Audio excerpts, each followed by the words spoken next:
Gaming is demanding, and streaming even more so. We pride ourselves in knowing what it takes to build a perfect system. I've been gaming and streaming my entire life. I do it because it's my passion. But one thing my audience appreciates the most is the energy I bring to the table.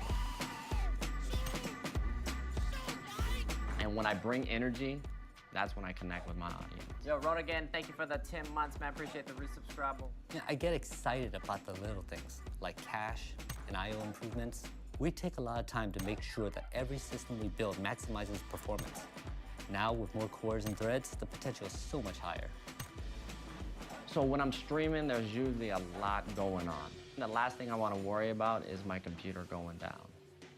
Everything just has to work. With more PCI lanes, we get a ton of headroom for graphics cards and SSDs. Intel's making it easy for us to give streamers responsive systems with more bandwidth, scalability, and overclocking potential. To stay competitive, I gotta grind, I gotta stay sharp. Gaming is going to be around forever, and we're always going to be there. We're always practicing and pushing. Until it's perfect.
My name is Tim, aka Tim the Tat Man, and I play video games on the internet.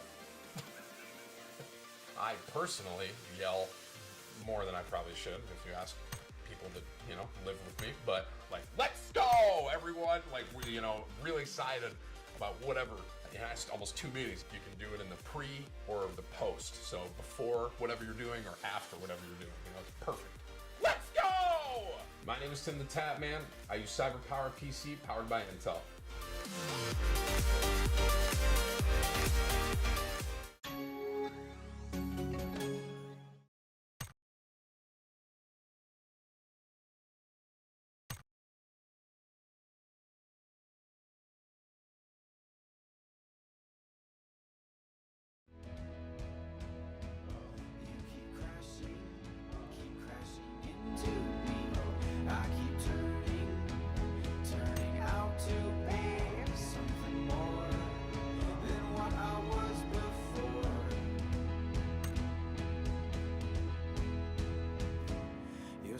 Touched my skin and I could feel the breaking of my cold stone heart was about to begin. The moment that we locked eyes, now everywhere you go my eyes follow close, and I'm just waiting for the time to be right to tell you how I've loved you for a while. Oh, my heart is going wild. You wear me down like when the sea meets earth. I fade away just like the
lose my mind, because this precarious situation that we find ourselves in means that it's only a matter of time before a storm of wonder starts to fill my mind.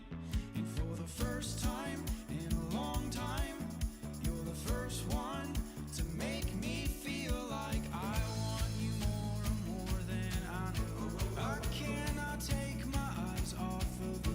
If you're a storm, I'll dance in the rain and hold on, I'll hold on, I'll hold on by my fingertips.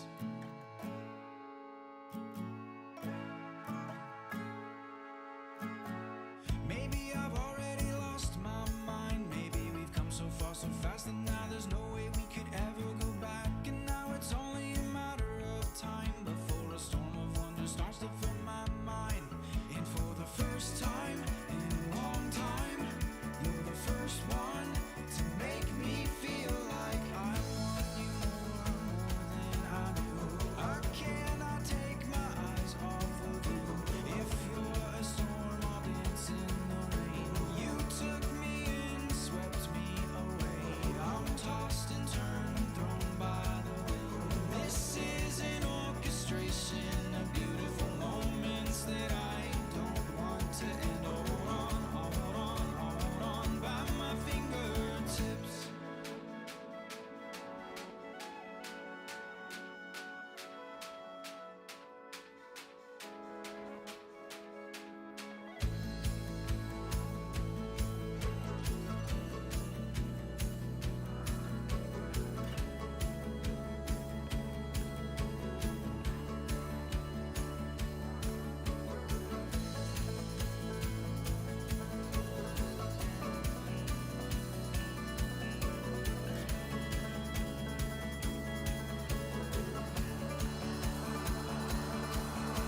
I want you more than I do.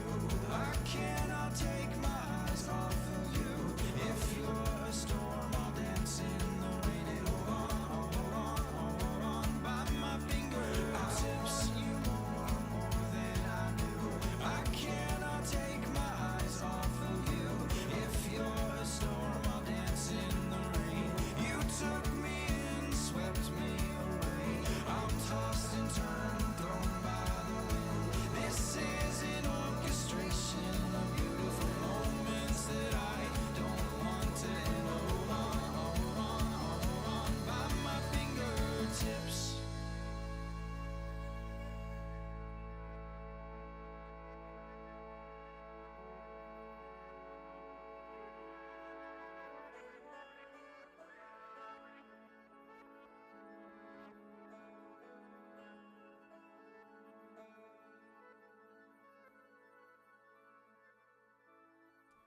Good evening. Going to get started here in just a couple of minutes, just testing out the mic levels and making sure everything works as we get this show on the road. The lobby is filling and the players are ready. In the meantime, this is Beautiful Dream by Fever Fever. Crossing the earth by your side. No, nothing's ever felt this way before. And nothing's ever felt this real. For something I don't always feel. No, nothing's ever felt this way before. Is this real? Is this happening? Or a beautiful dream I haven't woken up from?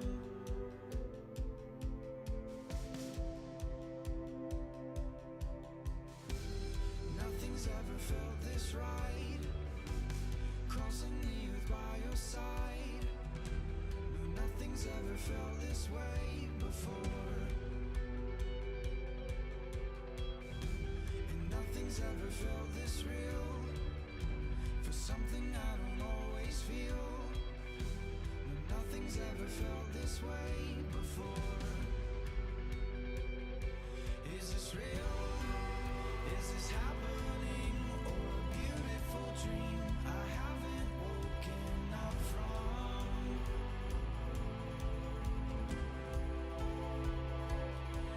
Is this real? Is this happening? Or a beautiful dream I haven't woken up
floating on the wind above the earth. Even wise men have something else to learn, but only heaven knows. Only heaven knows. But only heaven knows.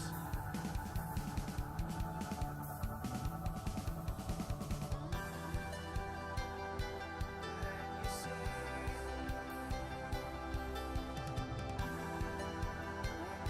just machines. More than just machines. Deeper than the sea.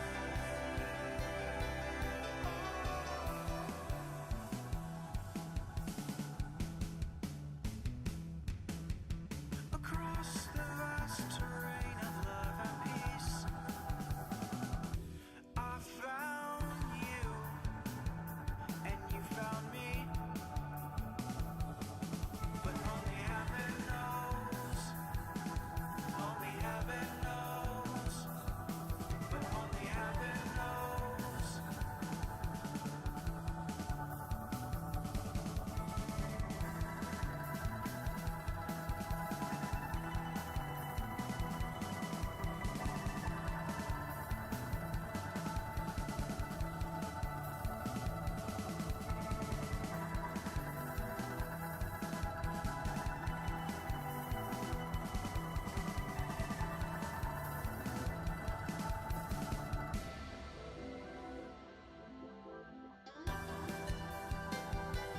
Then you say,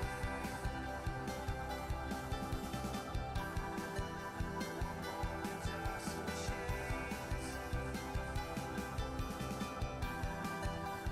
More than just machines. Deeper than the sea.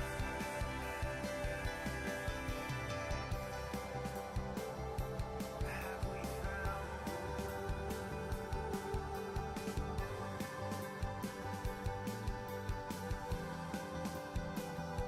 Have we found?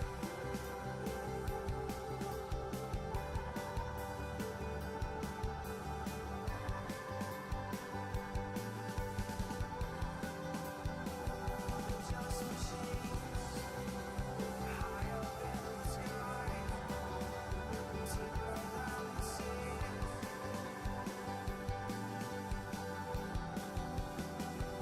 Just machines. High up in the sky. Deeper than the sea.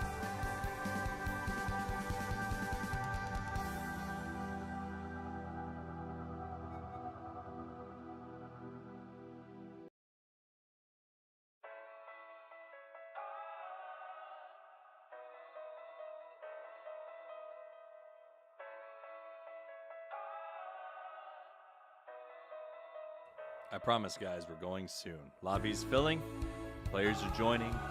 We'll start in about 1 minute's time. So don't go anywhere. Meanwhile, this is Sleep Easy, again by Fever Fever. I've got this space inside my heart, and I need you to patch me up. I feel lost, I feel lost. Will you be my love? 'Cause I need you.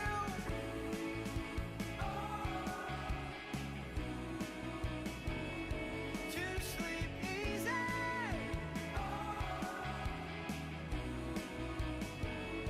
To sleep easy.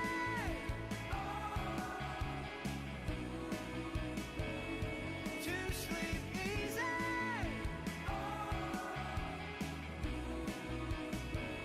I've got this space inside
you might be able to sleep easy, these players can't take it easy because this is set 40 as the tournament starts to come to a close. My name's Toffees, and this is it. Duos action, baby. This is the 2018 CyberPowerPC Extreme Gaming Series for PUBG, brought to you by Intel and powered by Battlefy. For more information, go to battlefy.com/CyberPowerPC. 45 tournaments in the top 10 duos of each tournament earn points toward the global leaderboard. So the more you play, the higher your chance of placing. At the end, you get a chance to play to be a squad with a $100,000 contract if you are good enough. But who's good enough? We are going to look to prove it here tonight. My name is Toffees. You can find me at Toffees TV, and I will be bringing you the action as we run through 3 games: Erangel, Miramar, and then I believe another Miramar after that, as we get this thing underway. The starting plane, not too shabby, but not the best. Down from Lipovka all the way south past Sosnovka Island, takes Georgia Pole out of the mix, a popular looting spot for just about everyone and their brothers. We'll go live to where we expect the action to be, over at the motor pool outside the school, as players grab their cars and get the heck out of town. Party and Spittle going by symbolish as the rest of the teams, you can see them falling in from the roof.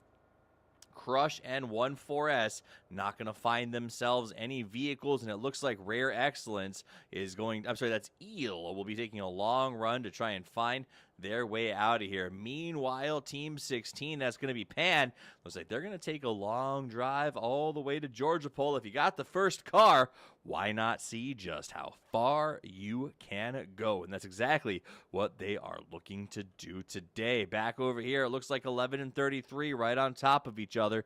These are the guys from EMP2 are sharing a compound with Symbolish. Symbolish, here's the man, wants to go for him. He's got that minigun, Tommy gun, chases him. Here's him running away, looking for the threat from behind. Is he going to get him in time? You should see him in the open right about now. Here comes the spray. He's just tapping. So far, Doc doesn't have much to go on other than a prayer, and he does manage to survive. No harm, no foul, I suppose. Symbolish not willing to put himself too far out, though. He has called the position, I would imagine, to his partner, Tactics, who's headed out to a rock.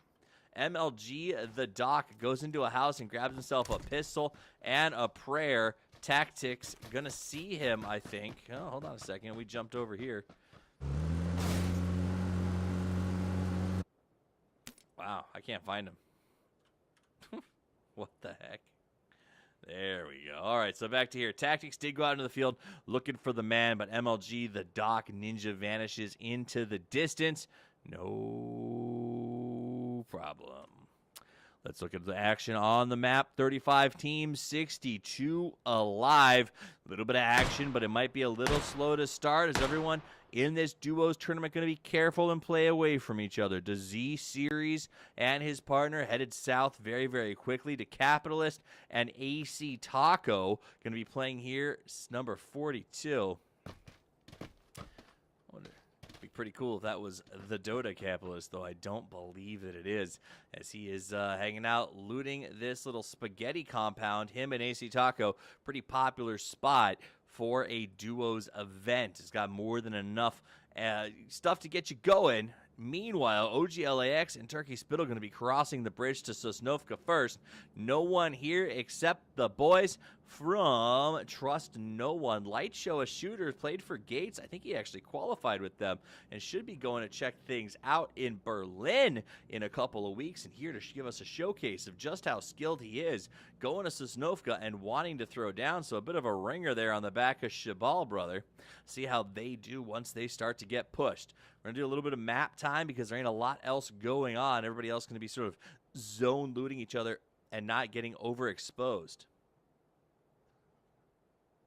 Sorry about that. I get a quick cough out, but we are back. Komeski, look at these guys all the way up here. Long rotation time coming in for them if they get around to it. Jan Duke getting close to the road, but all we'll see is a couple of pop-offs. Probably not a lop-off of the heads of those players as they make their way in. Roost and Hades, I like it, moving early, saying let's get to the island and let's set up shop. And, of course, as we said, no one in Georgia Pole. Looks like Lush, who left early from Razak, just goes up here to the shooting range interchange, grabs some guns, and probably head back down. Everyone deciding it's just not worth it. The Profits, by the way, won the last game 2 days ago. Go to Pachinki and get it all to their lonesome. There is some method to their madness. Spade crosses the bridge. Let's check in with our easy driving crew. On the road again. Just can't wait to get on the road again. All my bridges load as I cross them. And that is the tour of the Sosnovka Bridge. Going up to our eye in the sky here as we check in with Fishtown. Team 21 Bandits going to be looking to get a little bit of loot and maybe steal a couple of kills as everyone transfers on by. Still, like we said, not a lot of action. Wait a minute. Let's jump over to here where OGLAX sees some players, goes for the shots on the drive-by. They'll keep moving. Let's jump into his first person and see what he can do with the UMP 3X. Not the most popular gun combo, but sort of effective. And it is going to push him into OG Cab. He is waiting. Dodges the car, turns back around again. The guys from Pan just drive on by. Party not interested in sticking around.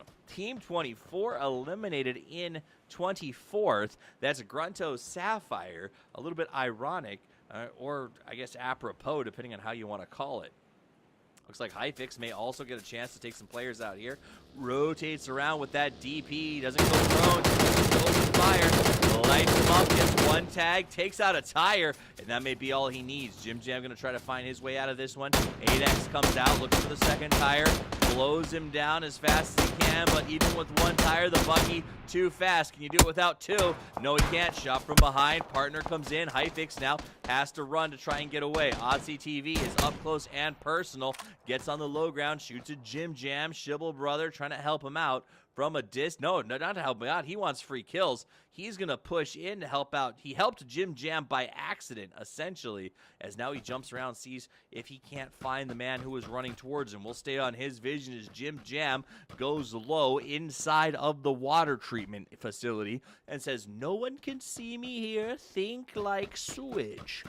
And it seems like Shabal Brother is going to buy into the philosophy. He says now is not the time or the place to overcommit, and heads himself out.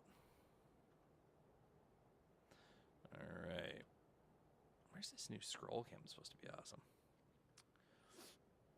Light show inside of the barracks. C compound, not much to worry about there.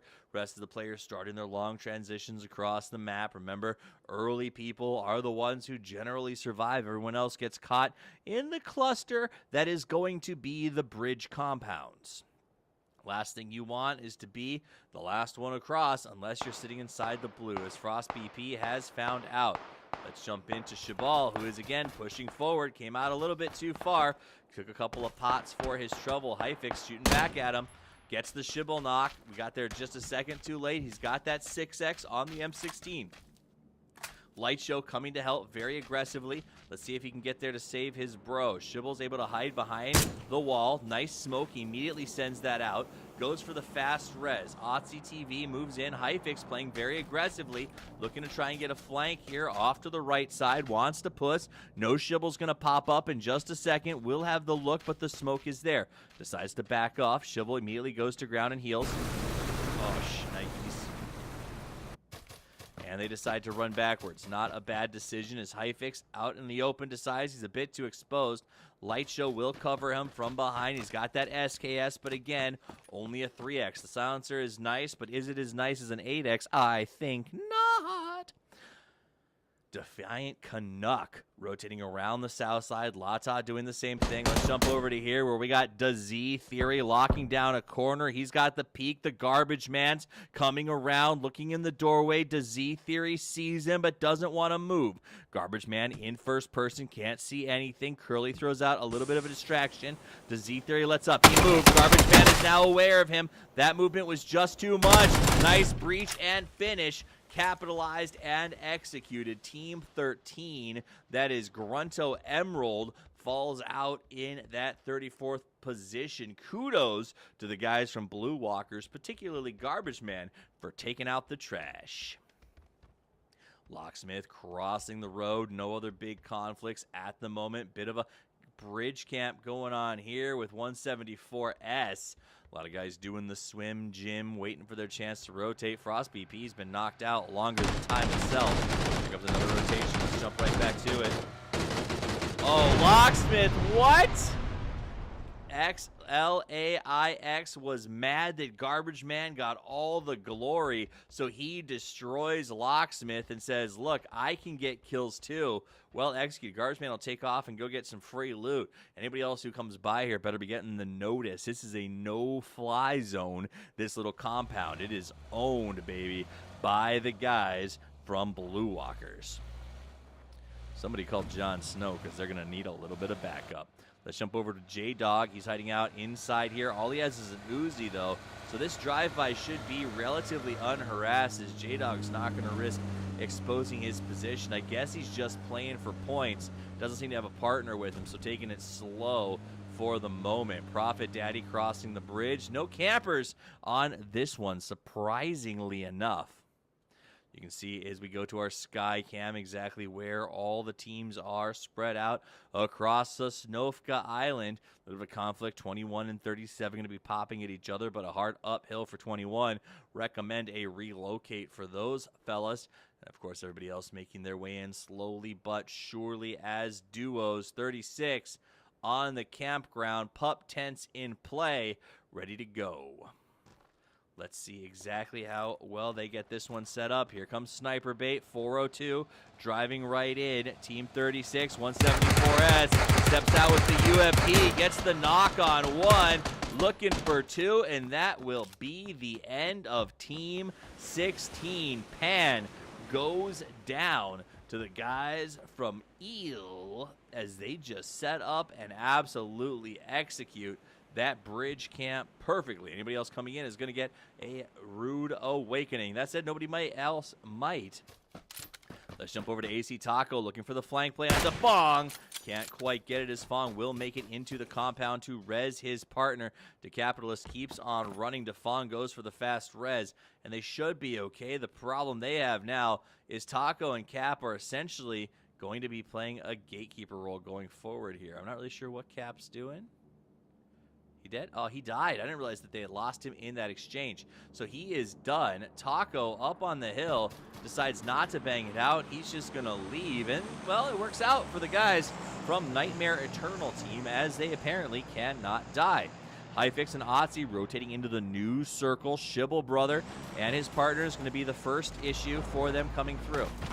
Lakes from Team 27 in that compound we saw earlier. Team 14 was eliminated in the offing, but Shibble and Light Show come out and open fire. Otzi decides to stop behind the compound. Now he's going to try to drive away. Hyvix has the ravine. They got to be careful. Shibble and Light Show getting very, very low. They're getting lit up from LAX over there. Otzi inside of the house. Light Show has to duck down with his partner. They took a lot of damage in that exchange. So the guys from Trust No One going to have to be very, very careful here. Though Shibble seems like he doesn't care. He wants to go anyway. Hyflix up on the hill is taking some long shots over in their direction. Hyvix can't expose his back to his opponents. Otzi pushing forward very aggressively, gets the smoke out, grabs himself a painkiller into the small shack. Shibble Brother, look at this guy. He's outside. He has to watch his back because he knows that the guys from Blue Walkers are watching him. But he's got Light Show just keeping an eye on things. Hyvix still up on the high ground. Shots again come out. Otzi as he slides past.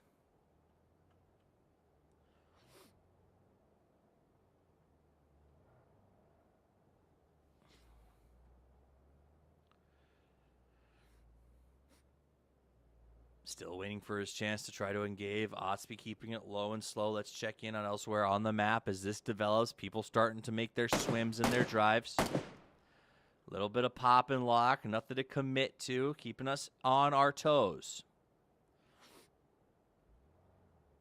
McLaren all the way around the outside. Not interested in getting too close. Alisu running by a point of danger right up to that box. They're watching him. Neil opens fire. Alisu super low, managing to get behind the box for cover, and will be able to heal himself back up out there as he waits. Dao Fong was using it as a trap, was unable to close the deal. Now they've got a player stuck behind an empty box. Not really the end of the world, as Isu can just sort of hold out there. Puts up a smoke, grabs himself some loot. I don't think anything's left inside of there yet.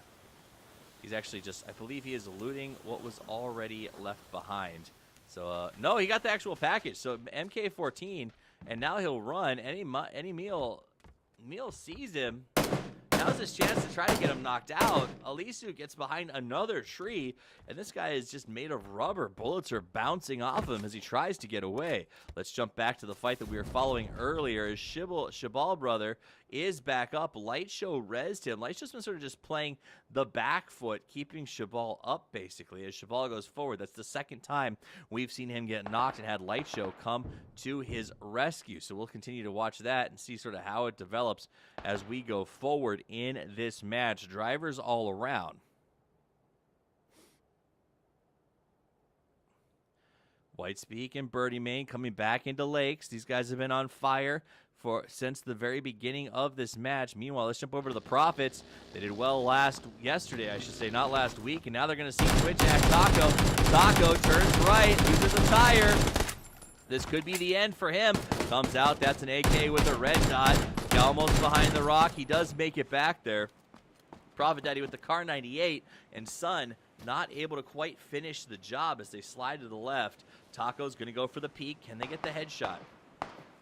He's waiting for it. Daddy with the Car 98. Prophet. Sun getting the nade ready. Going to cue that bad boy up while Daddy looks for his chance to get the pick when he comes out. Meanwhile, back at the base, Garbage Man takes him out again, by the way. Eliminated Team 46. What? These guys are crazy. Nade's going to drop. Act Taco has to dodge right and left, and the third one won't do. When in doubt, create a red zone. That is the Prophet philosophy, and I think that's foretelling that it is tough to walk away from those guys when they don't want you to.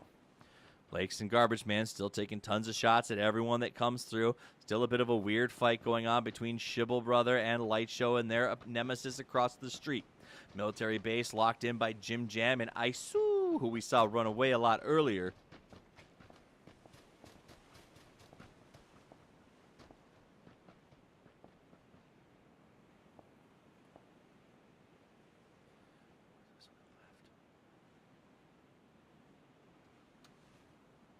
All right, sounds like there's a little bit of sound stuff going on. Left headset only. We'll test that out before. I don't know why it's doing that and figure out exactly what's happening in between the matches, guys. So bear with me. I'll just be on the left side of your head for the time being.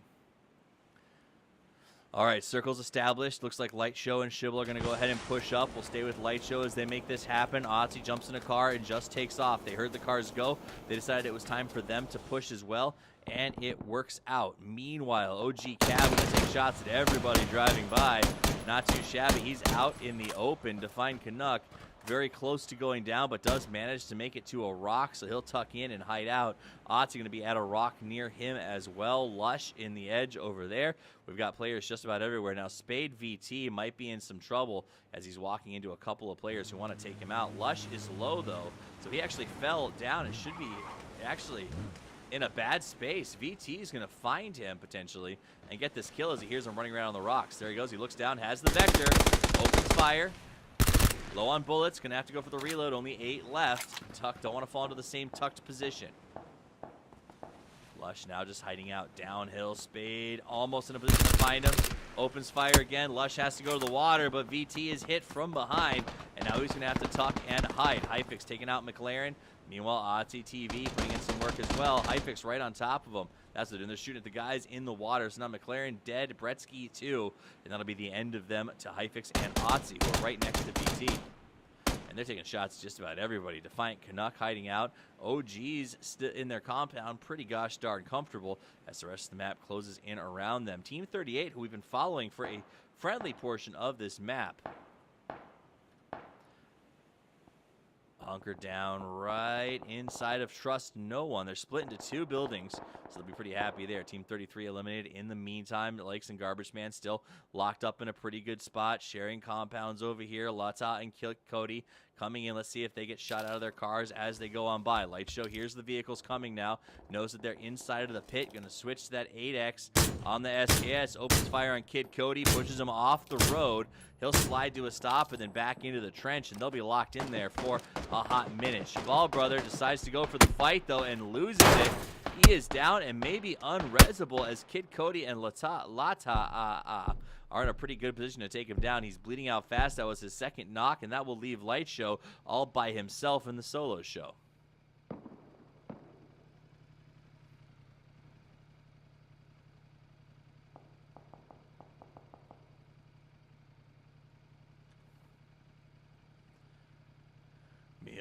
Making their rotation in from the north of the circle. Von Duke and Divine Arrow still on top of each other. Prophet's in a pretty good position, locking out the edge. Lata again putting in some serious work here as these guys have been they're in a good spot. That Jeep actually ended up exactly where they wanted it after Kid Cody spun it out and had to lock it in inside the ravine. That'll work out pretty well for them, and they still actually have their tires because Chabal didn't shoot them out. So Cody and Lata can hang pretty tough there until the next circle establishes itself. These guys not going to fight. They're all pretty happy being right next to each other. Again, remember we saw Lush and VT sharing a spot up, down on the rocks. As long as the circle continues to be there, they're not going to have to stress too much. This may be the next fight as Daddy is waiting for the guys to come around the corner. We're going to pan out and see exactly how close they are. They are on the rock outside the circle. Daddy's got the lean. He's waiting for them to come out. He knows somebody's probably in this direction.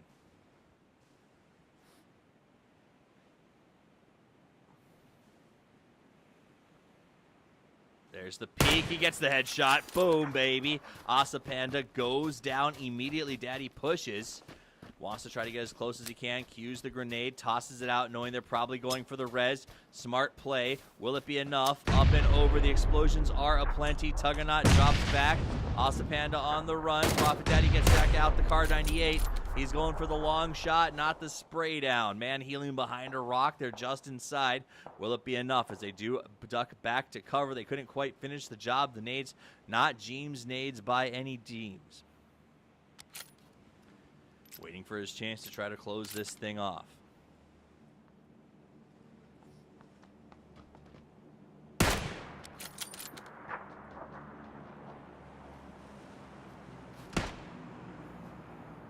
Still taking shots. White Liquor sneaking in on the boat. Can actually snag a boat and try to run.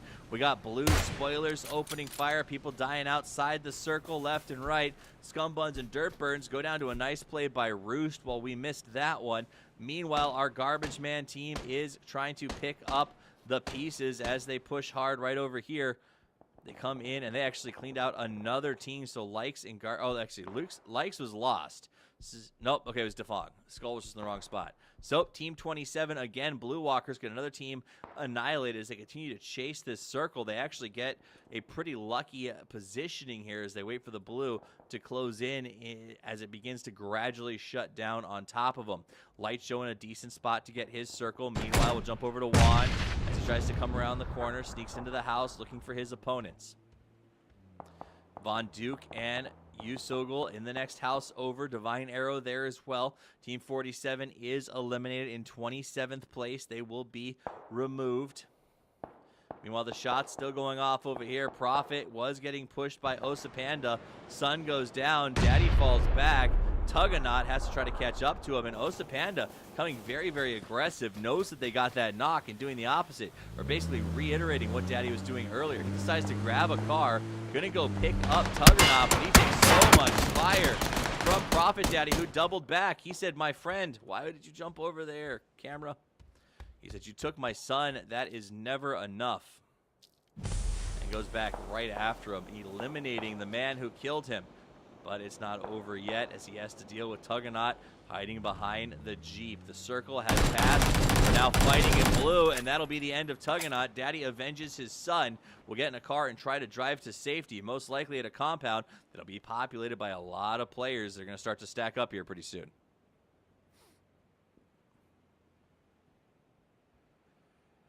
Yasogel and Von Duke, Divine Arrow and Juan hiding inside their house. Prophet Daddy gets just inside, but he is just ticking too gosh darn fast. He gets it off just in time. Will jump back into the car and try to make his transition. Team 22 is eliminated, so that'll be the end of the Soup Kitchen.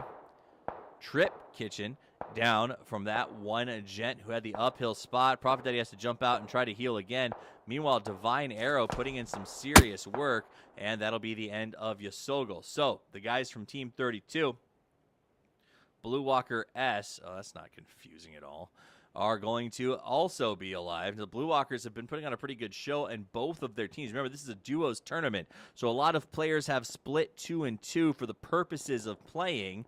That said, sometimes these names will be a bit similar, so it sounds like I'm saying one team's out, but it could also just be their sister team. Don't Shoot Me and Isu, right on top of each other, Don't Shoot Me got Isu out just in time as he rushed him. Roost and Hades able to eliminate Defiant Canuck and lock up their spot over by the beachhead, and so far Light Show still managing to be in a very good spot. Lost his partner early on, but what can you do? Now let's look at this. Daddy has somehow made it into the compound and wants to play, bandaging his wounds inside the blue. Not a lot of space, and the circle has begun to close, or will shortly. So now he just has to push it out through the window. No glass left to break. He broke it on the way in. Divine Arrow just inside. He sees him. He goes for the shot. He gets it. Daddy gets another team wiped out, and that is Team 32. Blue Walker is down. Prophet Daddy now decides to push on to Von Duke, who's hiding inside of a house. Here's the hunter and is afraid, but I'm not sure Daddy knows that he is there. He may not see him. Von Duke hears him run on by and decides to play it slow while Daddy gets into the circle. He's going to hide behind this tree. We'll see what happens with that. Keep an eye on that kill feed. Garbage Man and Lakes, by the way, the other half of the Blue Walkers, decide to push in this direction, staying in front of the blue. Von Duke is out. Prophet Daddy is not looking behind him. Von Duke could play the spoiler role as he'll see Daddy in 3, 2, done. There he is. I see you. Surprise, but Daddy pops up, looks the wrong way.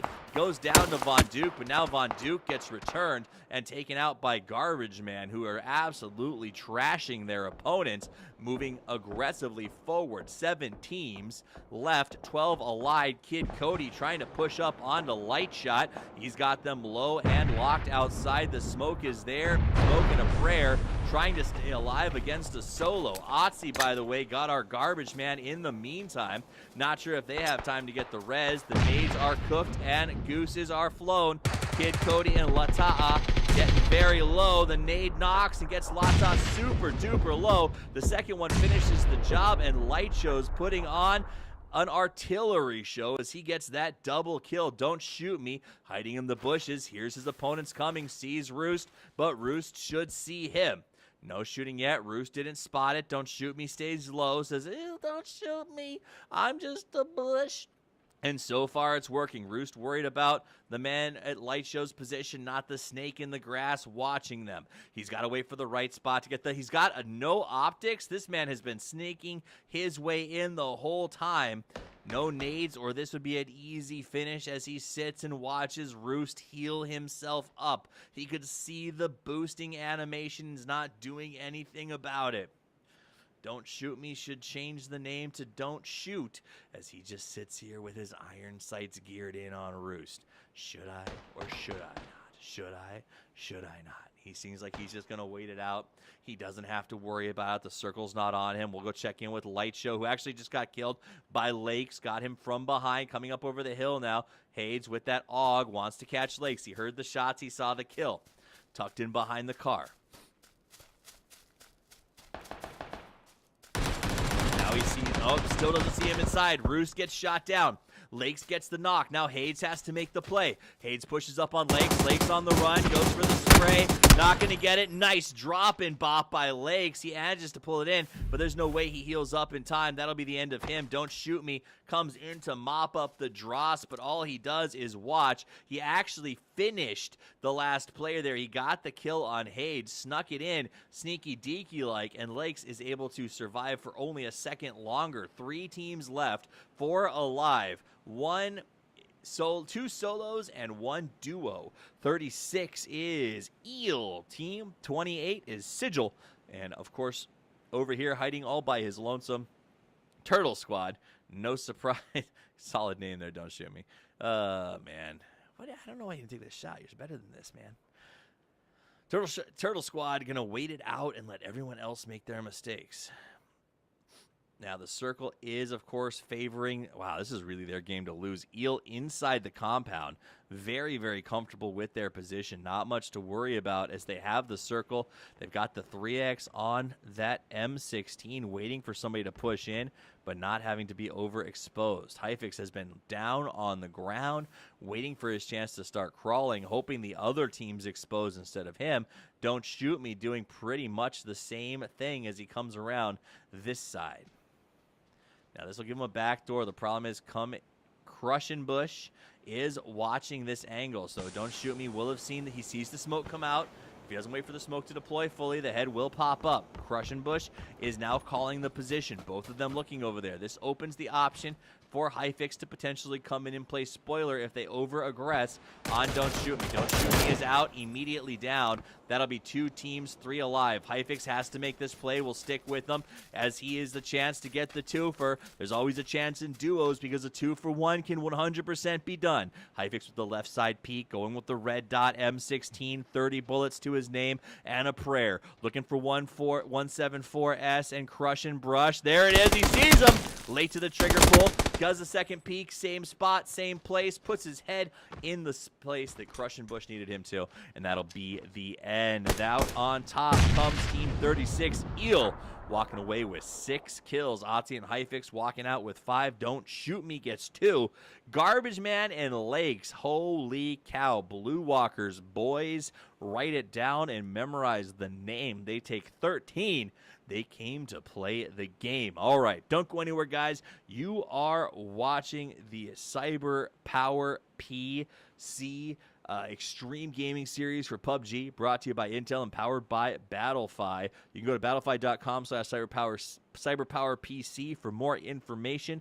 My name is Toffees. You can find me at Toffees TV. I'm going to work on whatever's happening with the left ear cup that's going on your sound, and we'll be back in just a few minutes with Game 2. And I'm excited because Miramar's on the docket, baby.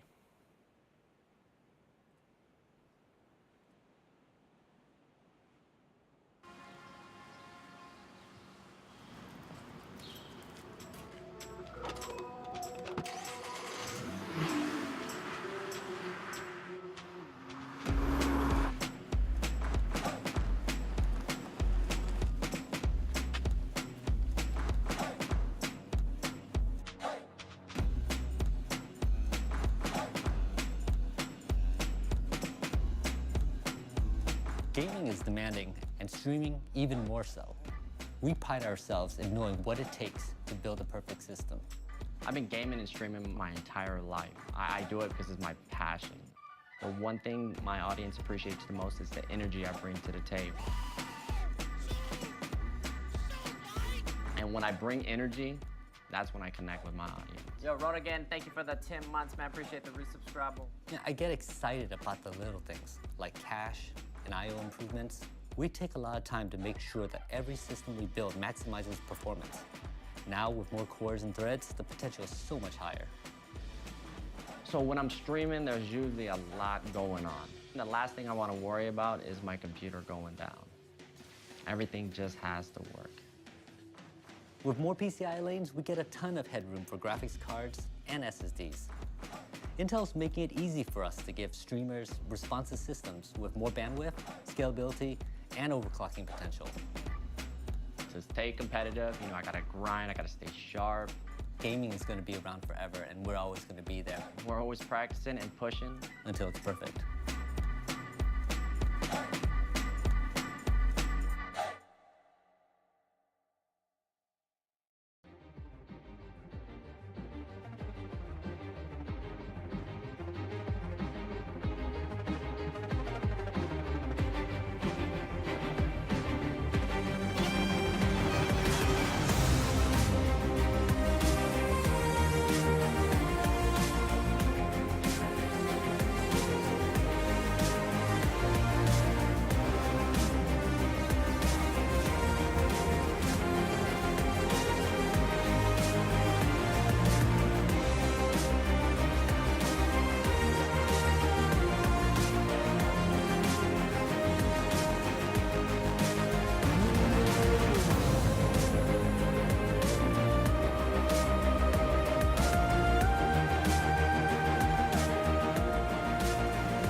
My name is Tim, aka Tim the Tat Man, and I play video games on the internet. I personally yell more than I probably should if you ask people that, live with me, but like, let's go, everyone! Like, really excited about whatever. It has almost 2 meetings. You can do it in the pre or the post. So before whatever you're doing or after whatever you're doing. It's perfect. Let's go! My name is Tim the Tat Man. I use CyberPowerPC powered by Intel.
Test, test, 1, 2.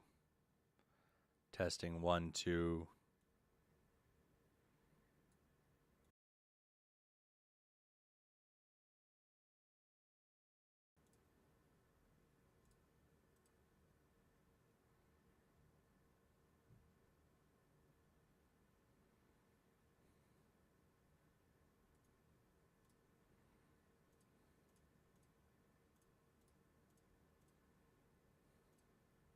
Why isn't this working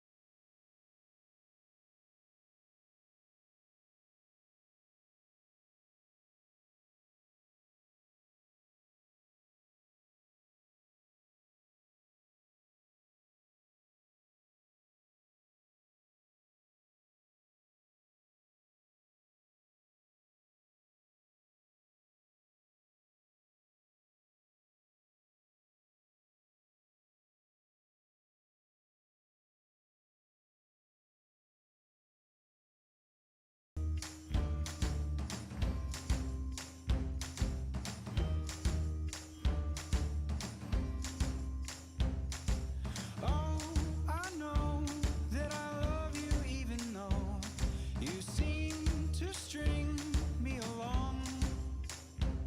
But when we lock eyes and your smile shining bright, your trance turns right into wrong, and I'm hypnotized.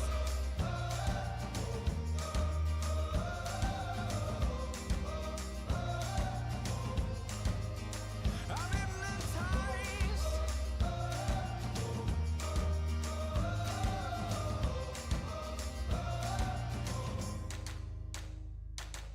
Oh, I know that I love you even though you'll get me killed one day.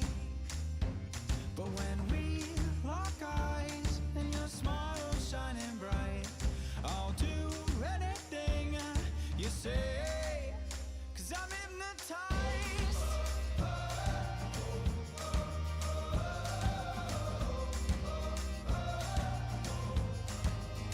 I'm hypnotized.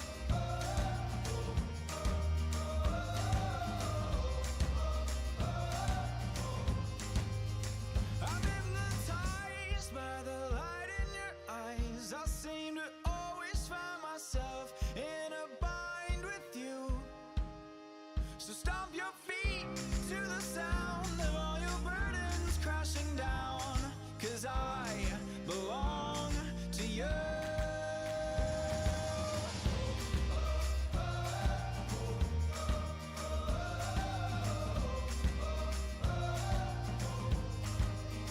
I'm hypnotized.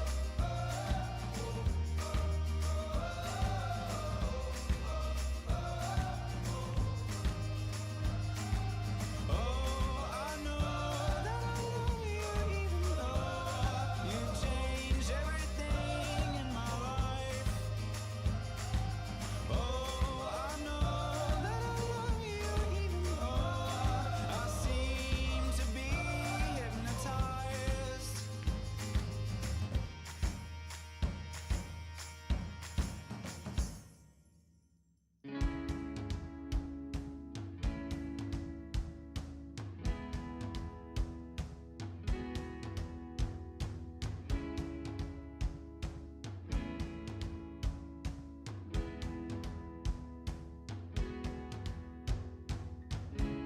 You stepped into the room, and I knew I was doomed to fall for you. The moment I saw you smile,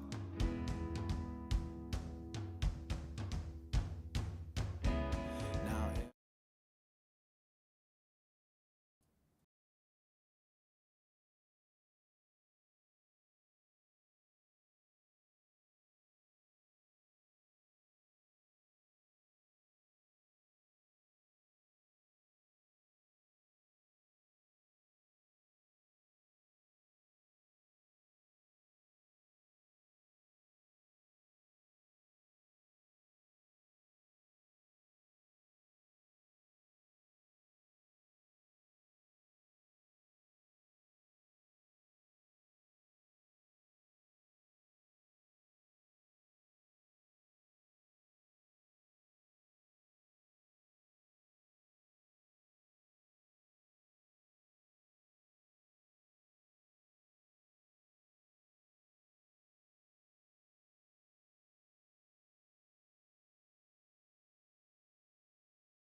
Good morning, good afternoon, good evening. Welcome back, ladies and gentlemen. This is the 2018 CyberPowerPC Extreme Gaming Series for PUBG, brought to you by Intel and powered by Battlefy. For more information, go to battlefy.com/CyberPowerPC. My name is Toffees. You can find me at Toffees TV. Boys and girls, I'm bringing the action here today in Game 2 of 3 for the night as we drop into beautiful Miramar. We had a little bit of problems with the sound mix last time around. Hopefully what we did during the break fixes it. If not, settle in for the best left side experience of your adult life. And I don't say that, you know, without really truly meaning. I think that you guys will enjoy sort of just hearing me on the left if that's what happened. If not, I'm sorry you're going to miss out on that. All right, Game 2. Let's get this show on the road as we get everything up and running. The teams have dropped the chase is afoot. Ran out of things to say there. Was checking sound levels. All right, let's just focus on the task at hand. Great Plain. South to north means that literally everything is reachable except Alcantara. Nobody goes there. But everything else, totally playable. Maybe except prison. Nobody goes there. But everything else completely playable as we drop into this bad boy. Let's see where the folks are going to start to go. We'll go in and take a top-down look at Picado. Remember, most people like to get here, get cars, and get out, but we've got two teams who say that they want to make Picado their town. Trevor and Health the Elf say nah, and they run away into a vehicle. Lata'a and Cody up against Lumana, Humana, and Wound as they already quickly loop. They split the casino and the Luchador Arena. Here's another interesting one. This should be, I think somebody should be in some serious trouble here. Yeah, that's going to be Brody Boss. Comes out. He's got the pistol. Pistol battle. Nade is thrown. It's a smoke. It was a juke play. He's got 7 bullets left as he tries to make the chase. No partner to save him just yet. Scar on the ground, basically screening him out of extra view. Decides to grab the car. Interesting choice. That's past the M4 and the other one. And this is where we go. Interesting. Huh. There you go. Now you're talking. But the pickup and escape, if he had the M4, that probably wouldn't have happened. So, well, there you have it. Maverick going to go out. He adds up, putting a little bit of work in there with the UMP, but an M4 or an AK would have gone a long way towards death for those gents. So an interesting choice, the way that they played that one out. Meanwhile, Power Grid, 2 people dropping there. Let's go into where the fight is underway. Nuclear Bullet has a gun and is chasing the DeLorean around. DeLorean can't run without nuclear power, and he is hunting, but he's looking in the wrong direction. Now he's going to come back down, assuming that the DeLorean has pieced out. DeLorean with no weapons whatsoever, just going to make a long run. Should be able to get away to the red house, I think, without being spotted, because Nuclear should pretty much be back to looting. I think he assumes his opponent has left the building, so they will split up and go about their business for the time being. Picado still relatively quiet. Not much happening over there. Let's take a look at Minas Generales. Also nice and quiet. Big split up here on Los Leones. We do have King Hate taking shots at I Am Hines, but he seems to get away. No issues whatsoever. A lot of purple teams down there. And Spade VT goes to Higos. I thought he might go to prison and prove me wrong, but that is not going to happen. It sure looks like we did get 2. Yeah, I just got news 8 minutes ago. You guys told me that the second ear is working, so rejoice. Rejoice. Throw your F's up if you like 2 ears. All right, up on the north side. What? I made a joke about nobody goes to El Cantera, and lost to Warlord, and Steve did, and Steve just died. So I guess El Cantera, there you go. That's what you get. Wonka here in La Cabrera, 360s. Man, that's tough. Being the 360 guys stuck in the north side train tracks where there is no loot is absolutely brutal. Otzi and Highflix, foul incident in their spot. We got water treatment with 2. Twitch Palix. Von Duke at San Martin. The Garbage Men, who did a really great game last time, in a little bit of a flagged position. They went up here to the God compounds. There's only 2, so they're going to have to get a card, maybe do a little God loot on their way out, but they got to be careful because DeLorean has vacated the power grid and taken himself down to a secondary God building. Let's see if he's able to pick up some weapons. Not only did he get some weapons, he got a silenced M16 with that red dot. Car should be incoming here. He's going to run out to the roof and see if he can't get a little bit of a pickoff. Goes for the burst fire. Nope, just a single tapping. No burst fire. And he does lay a nice path behind them. No actual hits. So those guys will continue on their journey. No fussed. Not fussed at all. Juan de Picado still in his spot. Humana has grabbed himself a vehicle and is piecing out. Lata and the boys just going to watch it happen. He goes doing their loot thing. Let's spread back out to the top and see what's happening over here. It looks like Otzi might be walking in to a bit of trouble from Bill Wonka, who's running out to the road to try and get himself a kill. Gets some red splashes, but it's not quite enough. Nobody knocked out as Hyfix blows on by with literally no health left. But that has called the Wolves. Degree Rip and Degree ML are going to push up to the road. Decide to jump in the bus and just get on out of there. No harm, no foul. Not a bad idea right now as they jump in and leave. Apparently, the ghost of Rip's past will remain in the city. Defiant Canuck on top of his God Pound. Humma, and Woned left Picado over here to the warehouse. Get a little extra loot to supplement. Defiant Canuck's going to come out and take some shots at Lakeson right away. Getting pretty low as Defiant Canuck takes shots on the go. They get off to a safe spot. A lot of players making the drives, not losing their lives as I'm used to seeing in these Miramar matches, interestingly enough. Big map, lots of spread, 36 teams left, so really anybody's game.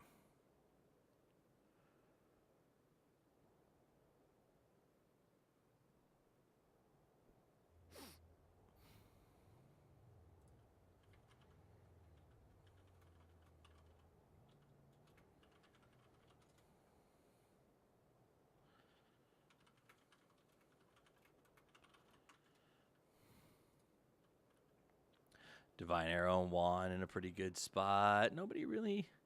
I mean, there's Miramar, right? All these spots ridiculously playable.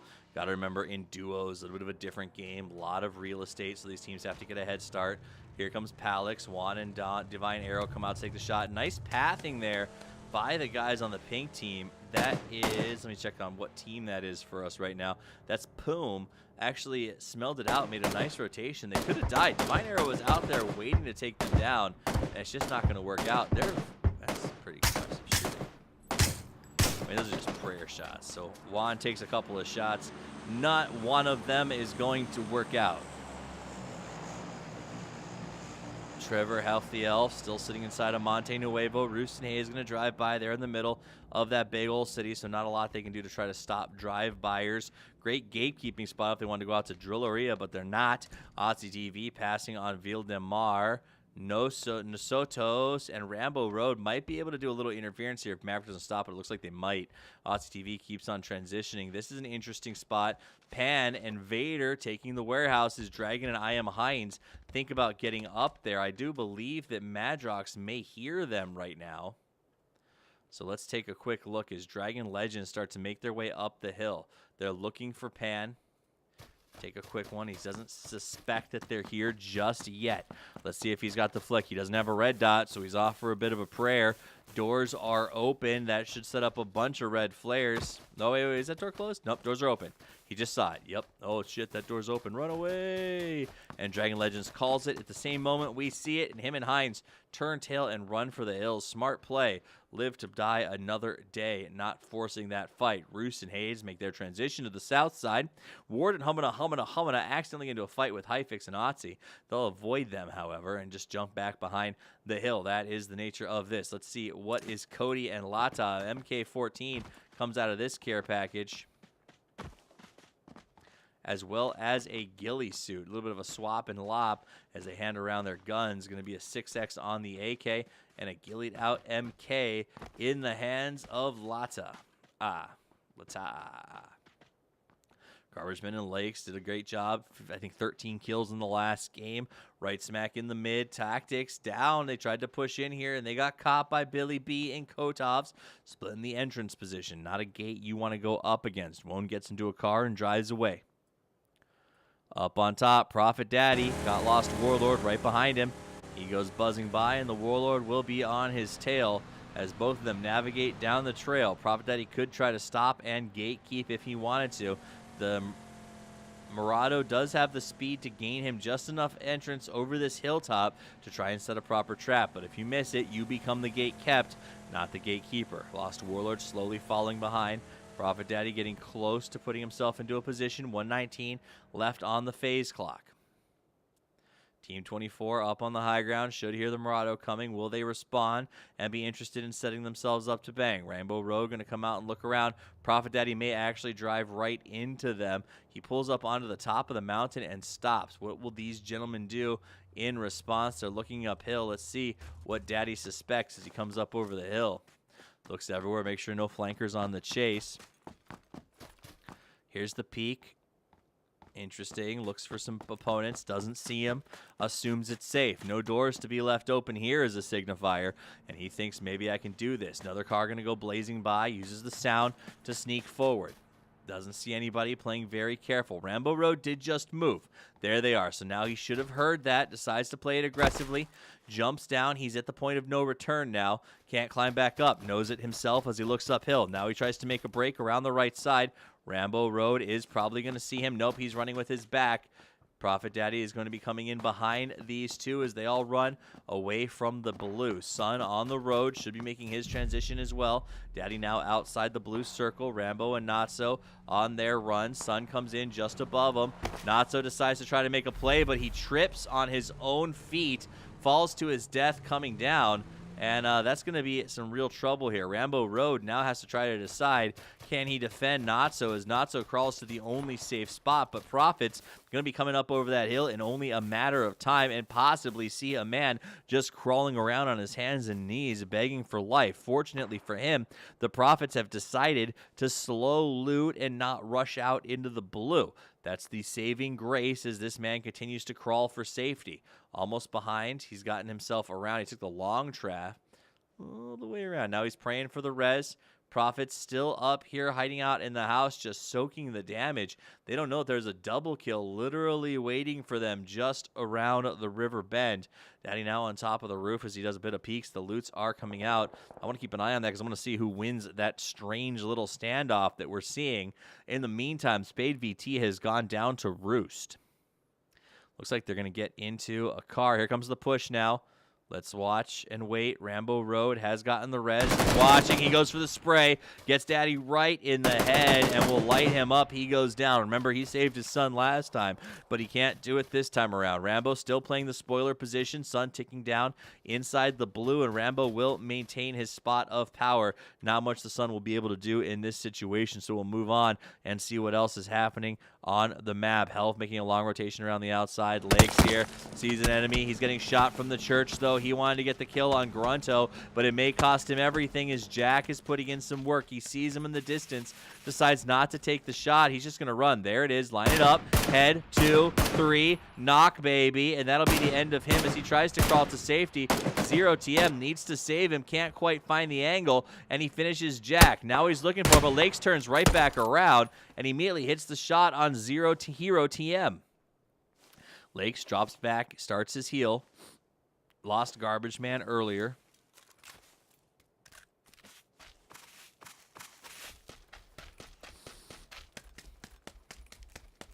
Decides to hard push. We'll stay with his camera to see exactly what it is that Lakes is seeing. Some of these shots are miraculous. This man is impressive. Mind-boggling even. Pushes up to the high ground. Zero slides around to the left flank. Lakes seems to know that he may have a threat on that side. Looks back up towards the church. Knows that's where he was the last time that he saw him. Creeping, creeping, creeping. And there's the shot from his right side. Immediately he dashes off to the left. Caught by Hero, who went around to the opposite position. Lakes has to lay down. and doesn't quite work out for him. So Hero with a nice transitional play, and will hide out over there, and they should be in a pretty good 1v1 going forward. Meanwhile, Prophet Son has made a transition down to the south side to avoid any combat that may put him at significant risk. Evil Dio trying to line up a couple of shots, doing a bit of scouting. Lake's in the middle, still hiding out here as him and Hero have gone head-to-head.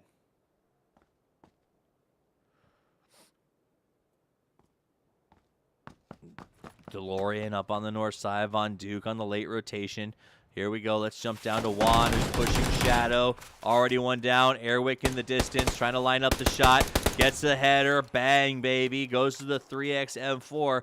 In the M4 we trust. Goes to the south side. Got low ground. Looks like they might be going for the res. Shadow calling out the positioning. Don't fall down the rocks. Pretty big deal. Also, that grenade's going to bounce to the right. You got to lead a little bit here when it comes to nading on Miramar. Bad bounces. They finish off Shadow. He took too long to push the high ground. Res is off. AK can't get there in time.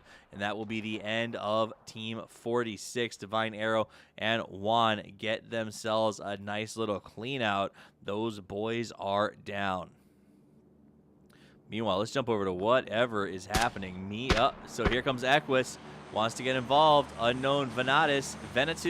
Unknown Venatus throws out the grenade. Wants to go for the right side flank. His partner shot to keep their attention. Switches to the AK with the scope. Got someone to his left. Got to watch out here.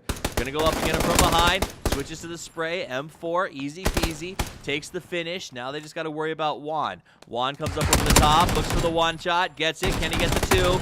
Can't do it. Yes, he can. The second time. Juan lost his partner, but Equus and the unknown Venatus will go back to obscurity as Juan gets the two.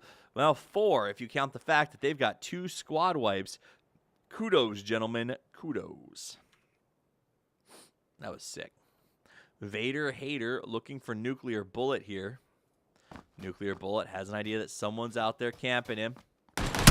There's the lean. Vader Hater treats him like Luke would. Knocked down. Nuclear Bullet is eradicated. Vader will go and enjoy the spoils of war, but not for long, as foul incident with the I can't remember the name. The VSS, it's been so long since I've seen a competitive play, is going to take a couple of shots here. Those subsonic rounds confusing Vader Hater to no end as they just light up as much as they can. There's one tag, but you can see it's more of a tickle than anything else as Vader Hater goes, "You what, mate?"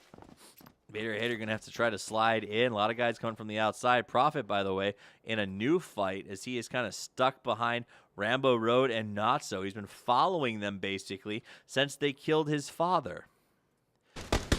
Tactics dives to himself, run over, tries to jump out of a car, I believe, because he was taking so much fire on that transition from Hero. He ends up ruining him, knocking him out. Hero, I guess, won that fight earlier up here at the church. Vader Hater does manage to survive that earlier incident. Foul, let's jump in here. Foul incident is going to push up on Dragon Legends and I Am Hines. This is our VSS players a little bit earlier, taking shots at that Sociopath. Hines just hiding, trying to get what he can. Nicely executed. That Sociopath goes around to the right side with the Vector. Silenced. Extended mag. Wants Dragon Legends. Dragon Legends trying to find his way out of this as he goes to the same position. Slow sprays the Vector. There's no such thing as slow when it comes to a Vector. More than enough bullets, and that Sociopath takes 2 full clips, but Dragon Legends is returned to just that as he is left behind. Perhaps someone will find his bones and recover his spirit sometime in the future. Ysogle ducks back to grab a little bit of health. Von Duke trying to push up. DeLorean taking his time as he fights them. Goes for the peek with that Scar. Through the cockpit of the car. DeLorean looking for Ysogle, trying to find that headshot.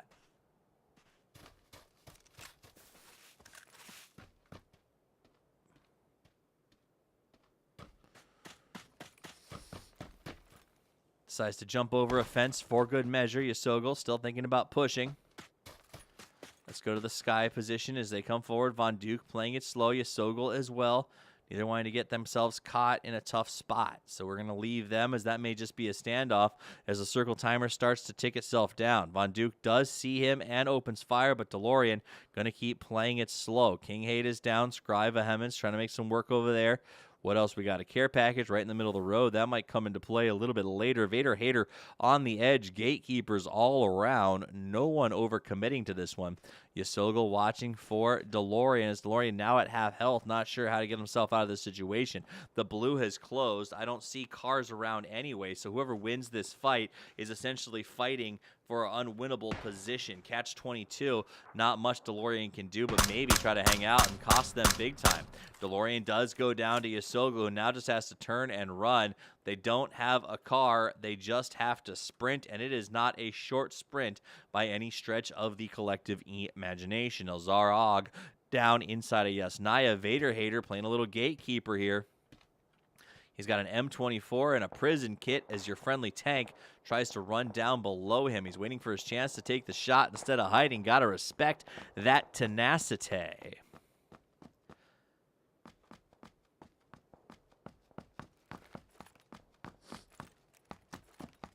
Bill Wonka, friendly tank. Still in a position just below him. They should actually hear him moving around on the rocks at this point. Friendly tank has seen him. They light him up. That was the sound of a Vector, and Hater not feeling it. Going to go ahead and toss out some nades, some smoke, some prayers, and some heals, hopefully, as he tries to get it lit up just right. Nades are starting to pop out from the other guys, and they hit. Bill Wonka cooked it perfectly. That man needs to go to Le Cordon Bleu because he is a master chef. Easy peasy, quality kill. Meanwhile, Humana playing a gatekeeper role as well. As Rambo rolled and Foul Incident. They ended Sociopath and Foul. And their partner, Foul, now on the edge of the blue, has to try to fight through this gatekeeping situation. Tough for him as he gets a bit of a lean peek on Humana right now.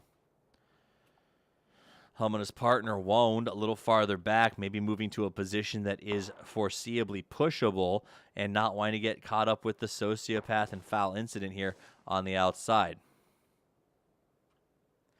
Both of them in a bit of a standoff. I think neither will come to pass as both have a long way to go. Zero, by the way, Hero has taken out Von Duke with what seemed to be an insane Car 98 shot.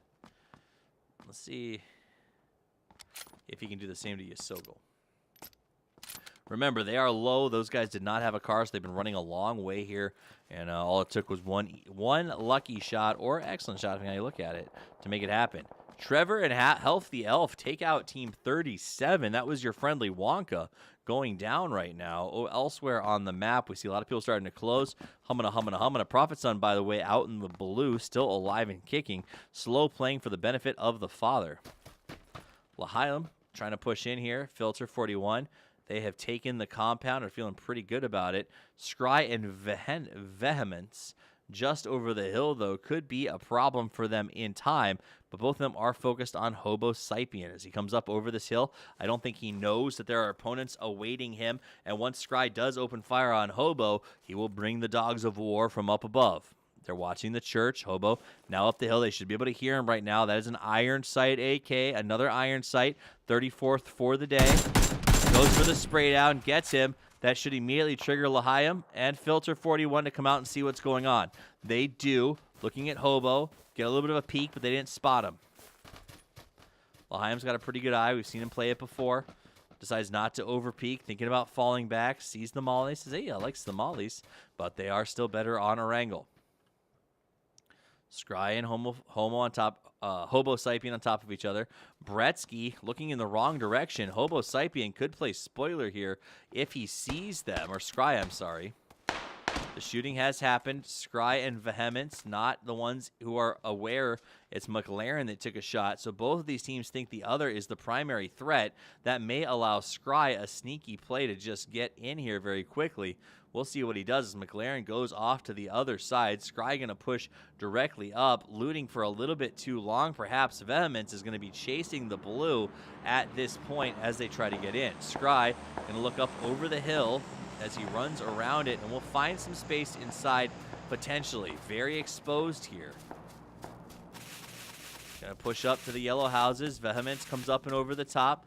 L'Chaim did not see them. It looks like they were watching their threats, McLaren, off in the distance. So Team 31, which is Harambo Warriors, ultimately saved the lives of the late pushers. Portal Perv, however, and Yan Tong not having it. Bretsky is going to try to fight this one out. He dodges down as Young Boov puts work on him. Portal Perf, though, looking to finish the job, does so with a shot to the face. So they will eliminate McLaren and his threat. Vehemence and Scry still on top of each other. 13 teams left. 21 players left alive in a circle with not a lot of folks in it as these fights continue to break down. Defiant Canuck and Health the Elf. These guys put in some work, are all up on the north side. Resnick and Twitch is down. Defiant Canuck eliminated by Health. We knew that might happen. Sociopath running past Hyfix. Hyfix underneath a car, hoping to make a play here. This foul incident is going to run right past him. Hyfix should hear it and see him. Decides not to get involved, it looks like. Just stays under the trailer and may follow foul. It's a hard run, so he can leave afterwards. Yep, he hears Lister. Lister taking shots at the runners already. Very, very low. Has to duck down and heal. Peter Cottontail trying to make rabbit tracks to cross this bridge, but I just don't think it's going to happen. Woned, Humana. EOS Maverick going to hide out. These guys did make the cross, not too shabby. As they take shots at each other. Grab a little bit of loot there on their way. Peter Cottontail still firing off, looking for his opponents. Up on top of the mountain, that's going to be Foul Incident and the Sociopath.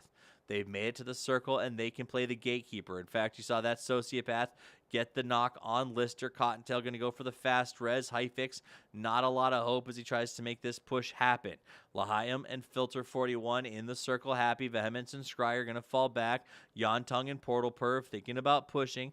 Filter 41 should have them visually here shortly if he's looking out the right window. They're just going to hold the door.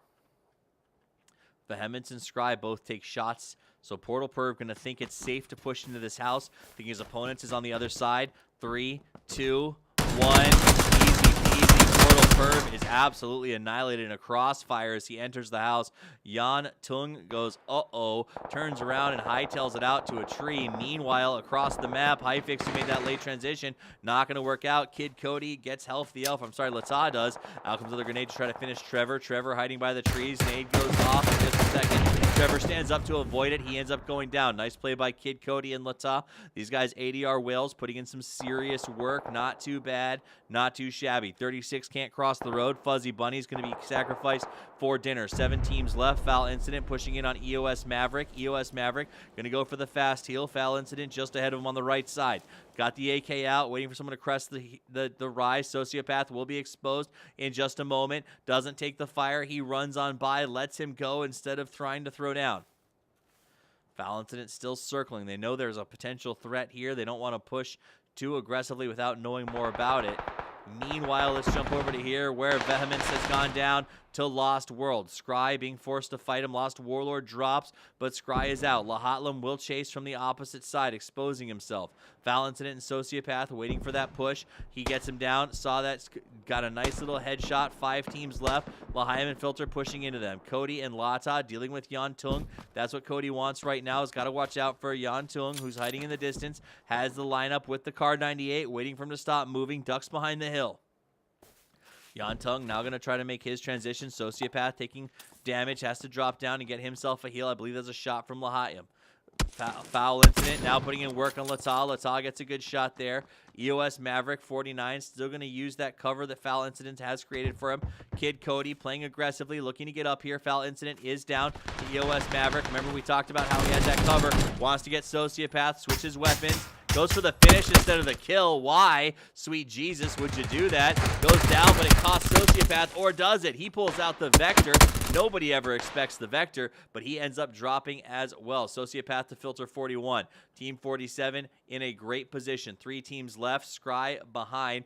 Goes down. Yan Tung hiding, and Lata all by himself. It's a 1v1v2 again. EOS Maverick 49 essentially costs Foul and Sociopath the game by snaketing behind them and rocking them when they weren't looking. These guys should start a band. Lata hiding low. Yantung taking some shots. Lahayim with a beautiful shot on Yantung. Now it's a 2v1. Lata'a's got no health left, and they know where he is. Filter 41 with the AK takes the lead. He's searching, but maybe he doesn't know exactly where he is. Coming out, Lata should be visible in 3, 2, 1, over the hill. There's the peak. Starts the fire. Can't quite get the spray. Lata down low. Says, well, you got a ghillie suit, but it doesn't matter to me. The nade comes out. Lata hears it go off. Can't do much. Goes for the 4x spray. And not going to happen. Lahayim finishes the job, and the guys from Team 47 absolutely take it home in spades. Big shout out to Jabronis as they finish that with 5 kills and some really nice snipes there towards the back end of the match. Lata and Kid Cody walk away with 5. Yantung and Portal Perv take 4. Sociopath and Foul Incident, 12 kills. Those were the guys who probably would have taken this home if it wasn't for 5th place. Maverick, 49, who snuck in low and slow and played the spoiler, catching Sociopath off when he wasn't looking. I guess you could call that sneaky play a bit of a foul incident.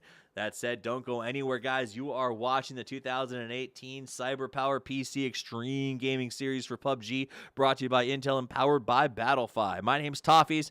You can find me at Toffees TV, and you can find all of our information at battlefy.com/CyberPowerPC. Don't go anywhere, because we'll be back with more action and one more game right after this.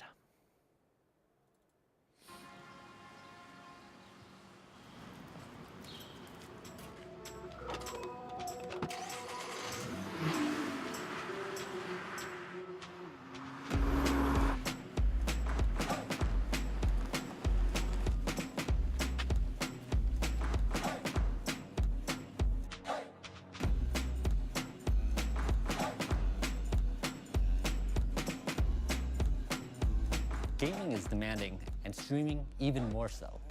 We pride ourselves in knowing what it takes to build a perfect system. I've been gaming and streaming my entire life. I do it because it's my passion. The one thing my audience appreciates the most is the energy I bring to the table. And when I bring energy, that's when I connect with my audience. Yo, Rotogan, thank you for the 10 months, man. Appreciate the resubscribe. Yeah, I get excited about the little things, like cache and IO improvements. We take a lot of time to make sure that every system we build maximizes performance. Now, with more cores and threads, the potential is so much higher. So when I'm streaming, there's usually a lot going on. The last thing I want to worry about is my computer going down. Everything just has to work. With more PCI lanes, we get a ton of headroom for graphics cards and SSDs. Intel's making it easy for us to give streamers responsive systems with more bandwidth, scalability, and overclocking potential. To stay competitive, I gotta grind, I gotta stay sharp. Gaming is going to be around forever, and we're always going to be there We're always practicing and pushing. until it's perfect.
My name is Tim, aka Tim the Tat Man, and I play video games on the internet. I personally yell more than I probably should if you ask people that, live with me, but let's go, everyone! We're, really excited about whatever.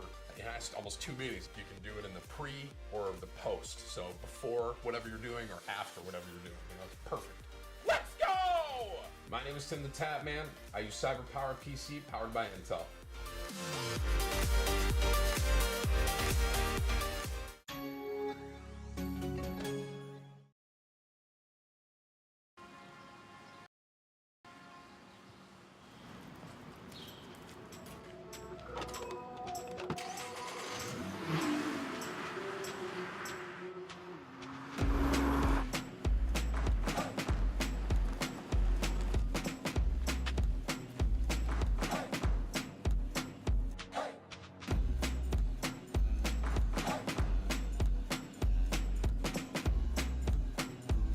Gaming is demanding, and streaming even more so. We pride ourselves in knowing what it takes to build a perfect system. I've been gaming and streaming my entire life. I do it because it's my passion. But one thing my audience appreciates the most is the energy I bring to the table. And when I bring energy, that's when I connect with my audience. Yo, Road thank you for the 10 months, man. Appreciate the resubscribe. Yeah, I get excited about the little things, like cache and I/O improvements. We take a lot of time to make sure that every system we build maximizes performance.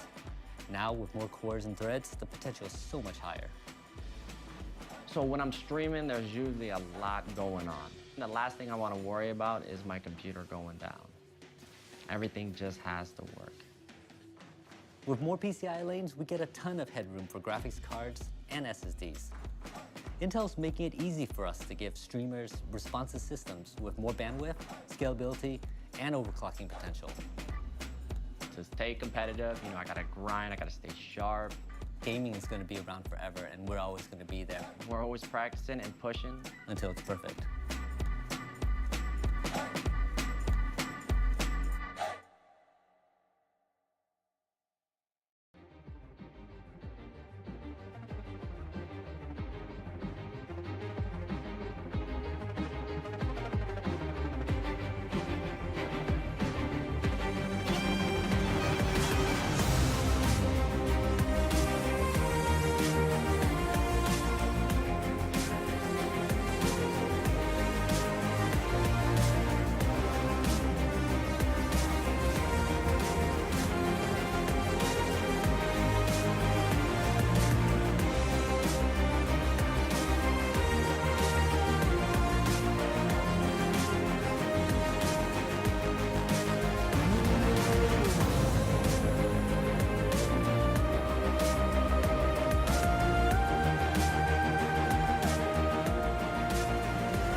My name is Tim, aka Tim the Tap Man, and I play video games on the internet. I personally yell more than I probably should if you ask people that, live with me, but like, let's go, everyone! Like, really excited about whatever. It has almost 2 meanings. You can do it in the pre or the post. So before whatever you're doing or after whatever you're doing. It's perfect. Let's go! My name is Tim the Tap Man. I use CyberPowerPC powered by Intel.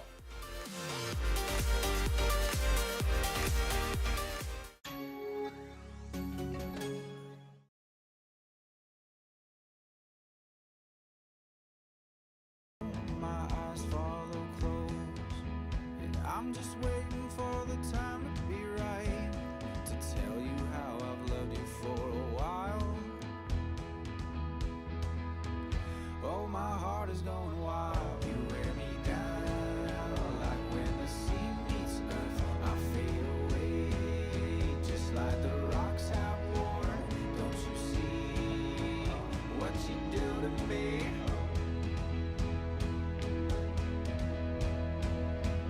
You keep crashing into me.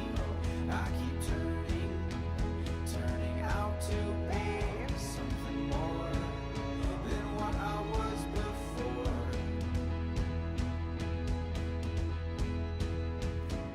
Your skin touched my skin, and I could feel the breaking of my cold stone heart was about to begin. The moment that we locked eyes, now everywhere you go,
to fill my mind.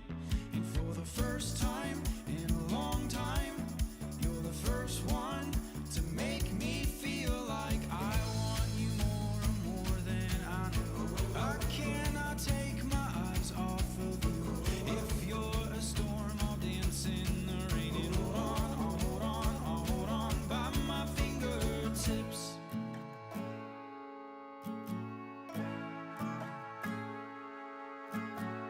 Maybe I've already lost my mind. Maybe we've come so far so fast that now there's no way we could ever go back. And now it's only a matter of time before a storm of wonder starts to fill my mind.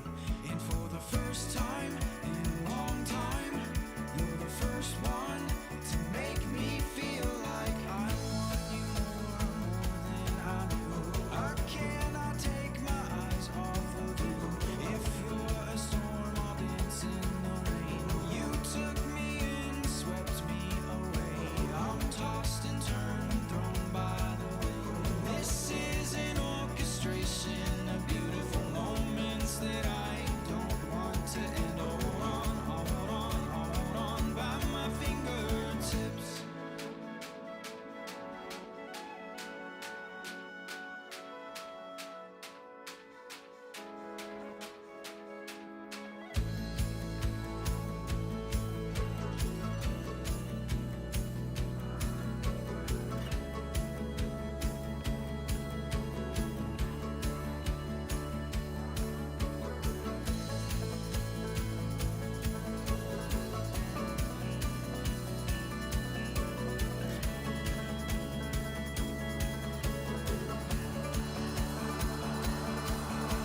I want you more than I do.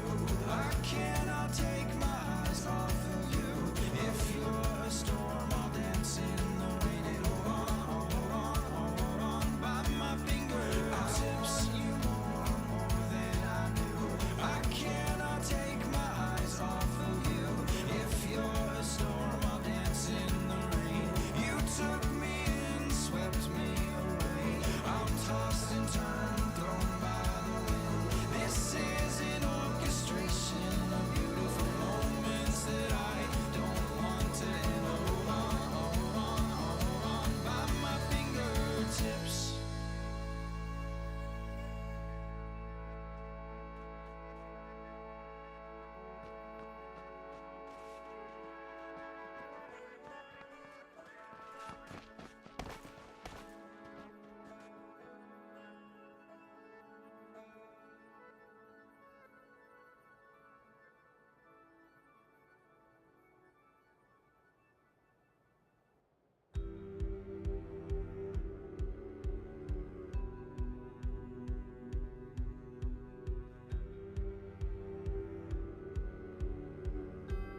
Nothing's ever felt this right.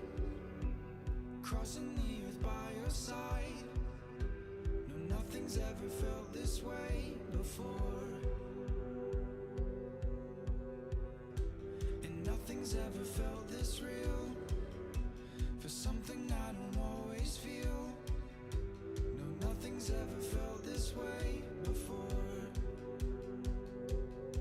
Is this real? Is this happening or a beautiful dream I haven't woken up from?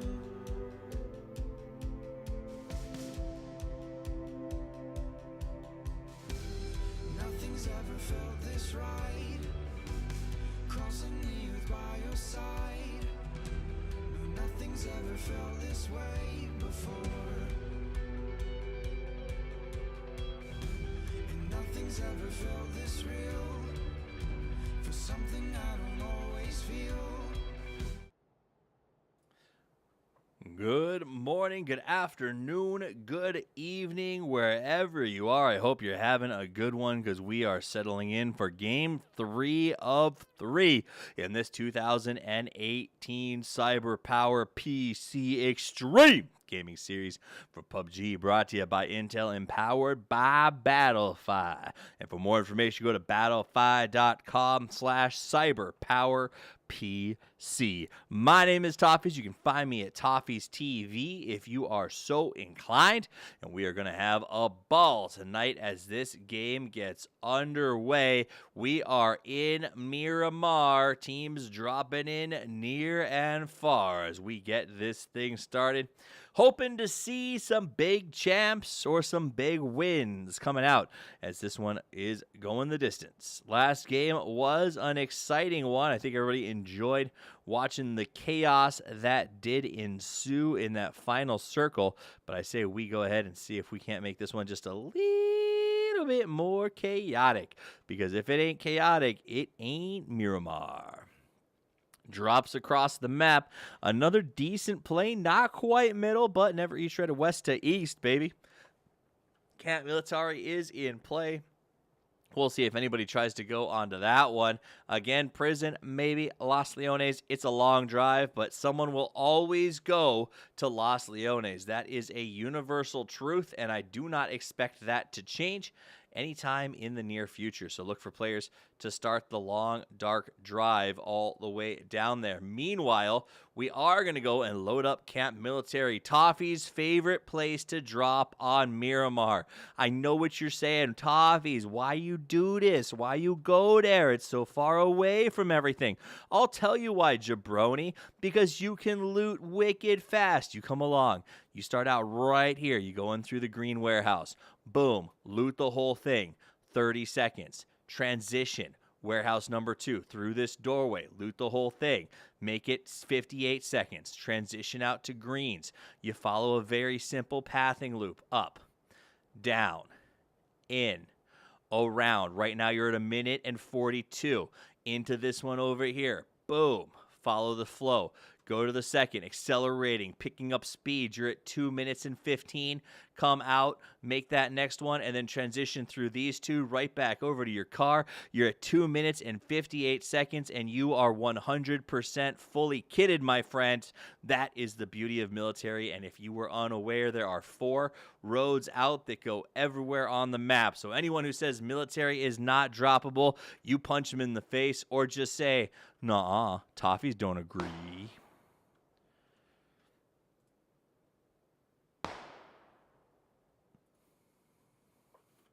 All right, let's see where these shots are coming off. Some folks abandoning Picado, not a surprise there. Let's jump over to Kumaseta, where the fight is already breaking out. Humana takes out Jack 119. No, I'm sorry, Jack 119 takes out Humana. I'm used to seeing him do pretty well. Now, Wound feels wronged by the death of his partner, and Jack don't care. He's got the high ground, and Wound doesn't. Let's see what kind of weapons we're working with. Wound with the double barrel shotgun and a prayer. Let's check his back. Yup, that is it. Nothing else but a pan as he looks to take the fight. Jack 119's got a UMP as well as a Win 94, so he can fight it. He looks like he's going to try to camp it, though, and allow Wound to go around and get more loot or a Murado. Wound says, no, thank you. I'm out of here. Jack 119 is going to go for the prayer shot in just a second here. You got to go for the Win 94. Pray for the headshot. Pray for the headshot. You going to do it? Come on, man mode. Oh, can you imagine if that had worked? Oh, legend. But it didn't, so you're not. All right, Humana is left for dead. His partner not going to save him. A nice trap. Jack actually tried to camp out and make sure that it cost him his life. Hacienda del Patron. Let's go check into it right now as the guys from Team 37 are head-to-head with the guys from 11, trying to figure out just how exactly to push the other team. Both of them with so much to lose at this stake in time. It looks like Resnick may be the first one going forward. Gizmek on the low ground. Load the mansion for me, please, as it looks like Palix got a decent shot here on the peak. He's working the stairwell. Let's show you what it looks like when the walls load in. There it is. You can see how very different the positioning is. Gizmek out by the pool. Goes down to Resnick on a nice little flank play there. He was outside, not inside. Resnick playing the roof like a man who knows how to play Hacienda. He heard Cruz running. Palix is inside. Resnick saw him. I should have stayed with Resnick, but I didn't believe that Cruz would just run. These guys, Team 37, Poom, clearly drops the Patron. If you're ever playing with them and they say, let's drop Hacienda, you say, yes, please. Impala sharing 2 teams isn't enough. Hard to say. Should be good as they start to break down. Meanwhile, Canuck is taking so much fire. He's literally driving in circles. Gets behind the low defilade. Looks like he's going to try to fight it out. Juan going for the hard push on the right. Defiant Canuck trying to prove him wrong from last time. Going to see Juan right now. Goes for the spray, but he is so low. That Divine Arrow should be able to finish the job. Defiant decides to go for the BM. Gets the kill. Shoots him up, but ends up dying. And Divine Arrow is left 1 player short as his partner unable to survive the shootout with the Defiant Canuck. Never corner a Canadian. That is rule 1 when it comes to survival.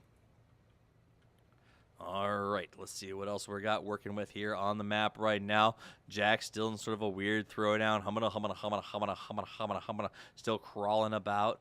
Canuck being dead up there on the high. Los Leones happily eluded by a couple and not too many.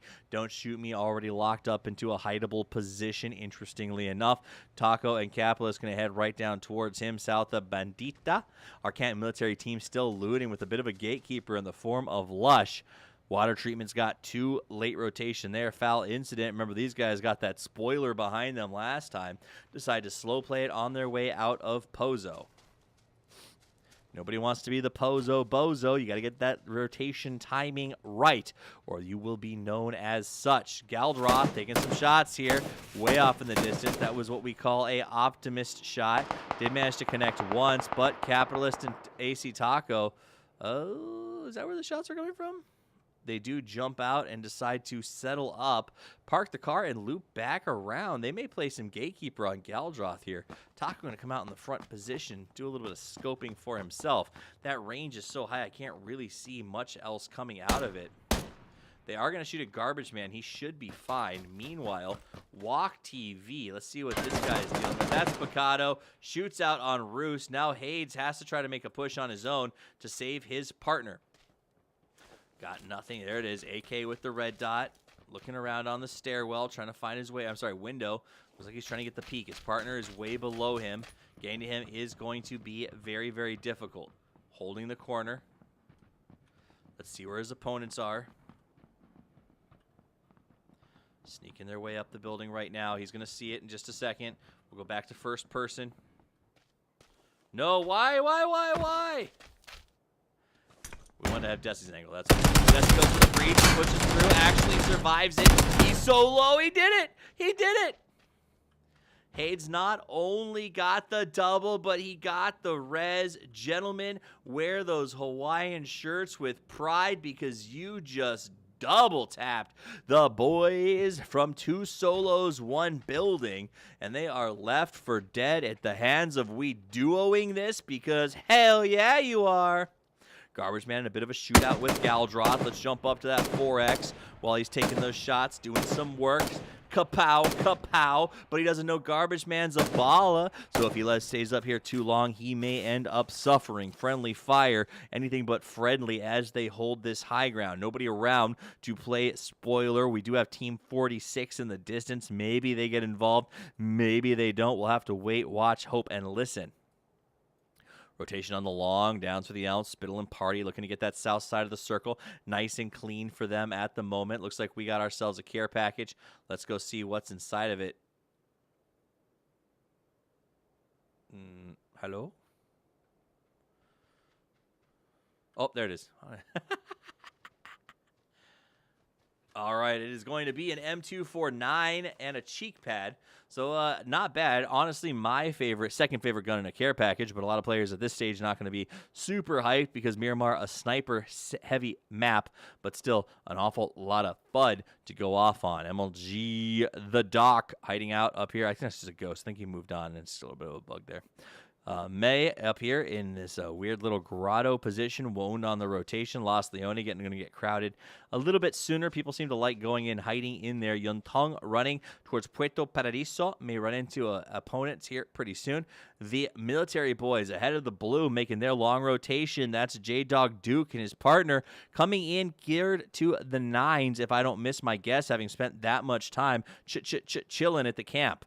Mixer and Biohazard south of El Pozo getting ready to make their rotation in as well. Military prison, prison off the road. Rambo Road on the track to try to make his rotation inside. Jack 119 still hiding in home base while Woned left long ago. Foul Incident and his partner running it in all the way from that North Pozo location. I don't see if they've got any cars. I think they might actually be footing it all the way in. Miramar map that's fun to play on foot if you don't have to run too far. Now AC Taco is sneaking up on Garbage Man, opens fire at just as we arrive, decides maybe it wasn't what he wanted to do. He falls back, and Lakes and Garbage Man say, I think there's somebody up there. So they'll tuck it in, keep it a little bit safe, maybe a bit of back and forth tip-tap with the bullets, but nothing huge just yet as they go back and forth. Now, this might be good. Divine Arrow does see a car go by, decides not to shoot, just lets it happen. Remember, he lost his partner a little bit earlier. Wone keeps pushing by in the loudest car ever created. Grabs himself a compound. Down on the bottom, not much. Nobody conflicting just yet. Nobody forced to conflict. You want to go middle, though. That's where you start to get lumped up. Divine Arrow didn't take that shot on the pass, remember, so there is a possibility that Woned may be wronged when Divine Arrow shows himself if he ain't expecting it. Jack 119, the slow run from Kumaseta, tried to get the trap on Woned. Woned in a better spot. Jack 119 just sort of wandering around the edge. Got to watch out for Rambo Road and the rest of the guys from Bangarang. Peter. Sociopath and Foul Incident in the blue, still trying to make their long, arduous slog. Let's check in and see. They've got two first aid kits on Sociopath, and Foul Incident with 3 and some bandages. So they're going to be in, I don't want to say dire straits, but really not great places once they get in because the run is not short. They finally find a car. You can hear them firing that bad boy up. Thank goodness for all parties involved. Rotation start from the south side. Los Leones looking like a cheeky pearl. Woned and Divine Arrow happy with their spot. Garbage Man, though, could stay where they are because it's not a bad position if the circle hard shifts to the north. Tough decisions all around for these players as they try to decide what is right for them on a very precarious map. Remember, wide open spaces, wide open spaces. So you got to really manage your position. Capitalist and Taco decide to make a move from La Bandita. Palek's going to go ahead and try to take their spot potentially. I like this transition. Don't shoot me. A player who's totally comfortable staying low and slow is going to grab a compound near them. AC Taco into Capitalist happy with their spot. Bilbo 07 on the south side making his transition. J-Dog Duke going to come on past the guys hanging out here. I don't even know what we call that. What do we call that? Impala North. Impala North. Tugan in a spot to actually take some shots at them if he wants to. I mean, that's a shot and a prayer, right? You're talking a two-wheel motorcycle at high speed, 6X M4. If you hit this header, it's because you are the nicest person on earth and deserve a little bit of a karma strike. Decides not to take the shot, they'll let him blow on by. Interesting choice because you miss 100% of the shots you don't take. So those guys essentially missed that shot even though they chose not to take it. As far as the Toff is concerned, Chinese Pesticide going to take a couple of shots. Sociopath and Foul Incident, though, you know, Chinese Pesticide not as strong as the real thing, so nobody ends up going down. Rambo Road did get Jack 119, so Jack 119 ultimately dies after that early fight we saw at Kumaseta. The two brown players trying to sneak in from behind. These guys have been slow rotating, and Bangarang finally cleans up a kill to put to their name. Here comes another transition. Garbage Man and Lake's going to come out and try to spray them down right away. That's Sociopath and Foul Incident. Two very good players try to make the transition. Bullets running out as Garbage Man sees Sociopath, wants to try to get him as well, but they made a good shift. That's what you have to do. When you start to take fire, you shift right, you shift left, you just get out. But no, it went boom, baby, and Palix actually takes the kill from up on high. Team 17 was also popping off shots through that entire process. We can see teams everywhere. Real estate is tough. Call it Boston, baby, because finding a house is nigh impossible as everyone is claiming a little piece of this paradise in the middle of the circle. Too bad for the boys on the rotation. Sociopath is down. Foul Incident has found home inside of Bandita. If you want to call that Hell's Kitchen, go ahead. If the rest of the city is New York, not a lot to get put down there except to hunker and wait. Chinese Pesticides still outside the circle, looting some god compounds and some warehouses, trying to make their way in. Rambo Road doing it as well. Neil locked up outside Los Leones. EMP making their transition. Steve close to Turkey Spittle. Turkey Spit sees friendly tank. Billy Boy in the distance. No one's quite taking shots at each other in this area just yet, but it is inevitable as they're all looking to try to get to the high ground, potentially right about here. Turkey Spittle just spinning in circles. Here's MLG EDOC going through. May want to take a couple of pop locks as they go by. Meanwhile, Garbage Man does get a nice knock on Palix, and I think he's going to go for the push. So even though they're in a comfortable position, Team 41 says you get the knock, you go for the push. Palix in getting res, but Garbage Man already on his way there. He's going to get out the nade, toss it into the house to buy himself a little bit of space. He knows where the knock was, tosses it in the front window. The res goes off, but at what cost? Resnick is down and Palix is almost completely dead. Garbage Man putting in some serious work with that AK, now trying to lean himself forward. He's got the partner on his left side. Car pulled up, Palix on the run. He saw him go into the shack as he lays down. They'll go inside, finish off the man that they knocked earlier. Easy finish for Garbage Man. Looking for the final. Comes out the door, tracking Palix like a bloodhound. Palix visible going uphill, waiting for it to happen. Sees him, opens fire, and says, I can spray bullets, baby. Runs through almost an entire extended clip and finally finishes the job. That will be the end of Poom, finished by Blue Walkers as they put in some serious work in this match. Commander Udis playing out and aggressive. Maybe needs to fall back as he's seen a bit of a bloody massacre going on here on that north side. Meanwhile, let's take a look at J-Dog and the boys who are sharing a compound, or a uncomfortable alliance has felt between Oz Panda and J-Dog. J-Dog actually has a shot because Osa Panda doesn't have any cover, but he doesn't know. J-Dog thinks he's alone, and they can see him through the window. Sneaky time. Osa Panda can't risk J-Dog opening fire on him, so he wants to wait for the headshot. Doesn't go for it. J-Dog continues to go up and down. Will eventually see him if they're not careful. Bobbing and weaving. He's got the Car 98. Has not looked up here once. I'm not sure what J-Dog's looking for. His partner is down below and to the right. J-Dog not standing still. Very, very energetic. Bouncing all over the place. Here it comes. Looking for the peak. Going window left, window right. Osa Panda now knows. I think they caught him on the glance. He's calling it out to his partner. Going to lean the second window. Gets the shot. Holy hell, J-Dog. Beautifully executed and going for the finish. Osa Panda trying to shoot back at him. Does manage to tag him with the SKS, but J-Dog not even interested. Holy shnikes, Batman. Puts in some work, scares him down, and Frost BP finishes the job. That'll be the end of Team 42. Big shout out to New Scream, who got it big time. Miss Piggy rotating up to the north side. Don't shoot me up in the Badlands. Foul incident in Hell's Kitchen. Waiting for Lush to push up and over. Commander Udis might get a play here on Divine Arrow. He's going to drive right into him. Click, click, click. Boom. Oh, here he comes. Visual, but he's staying on the low side. Smart play by Divine Arrow.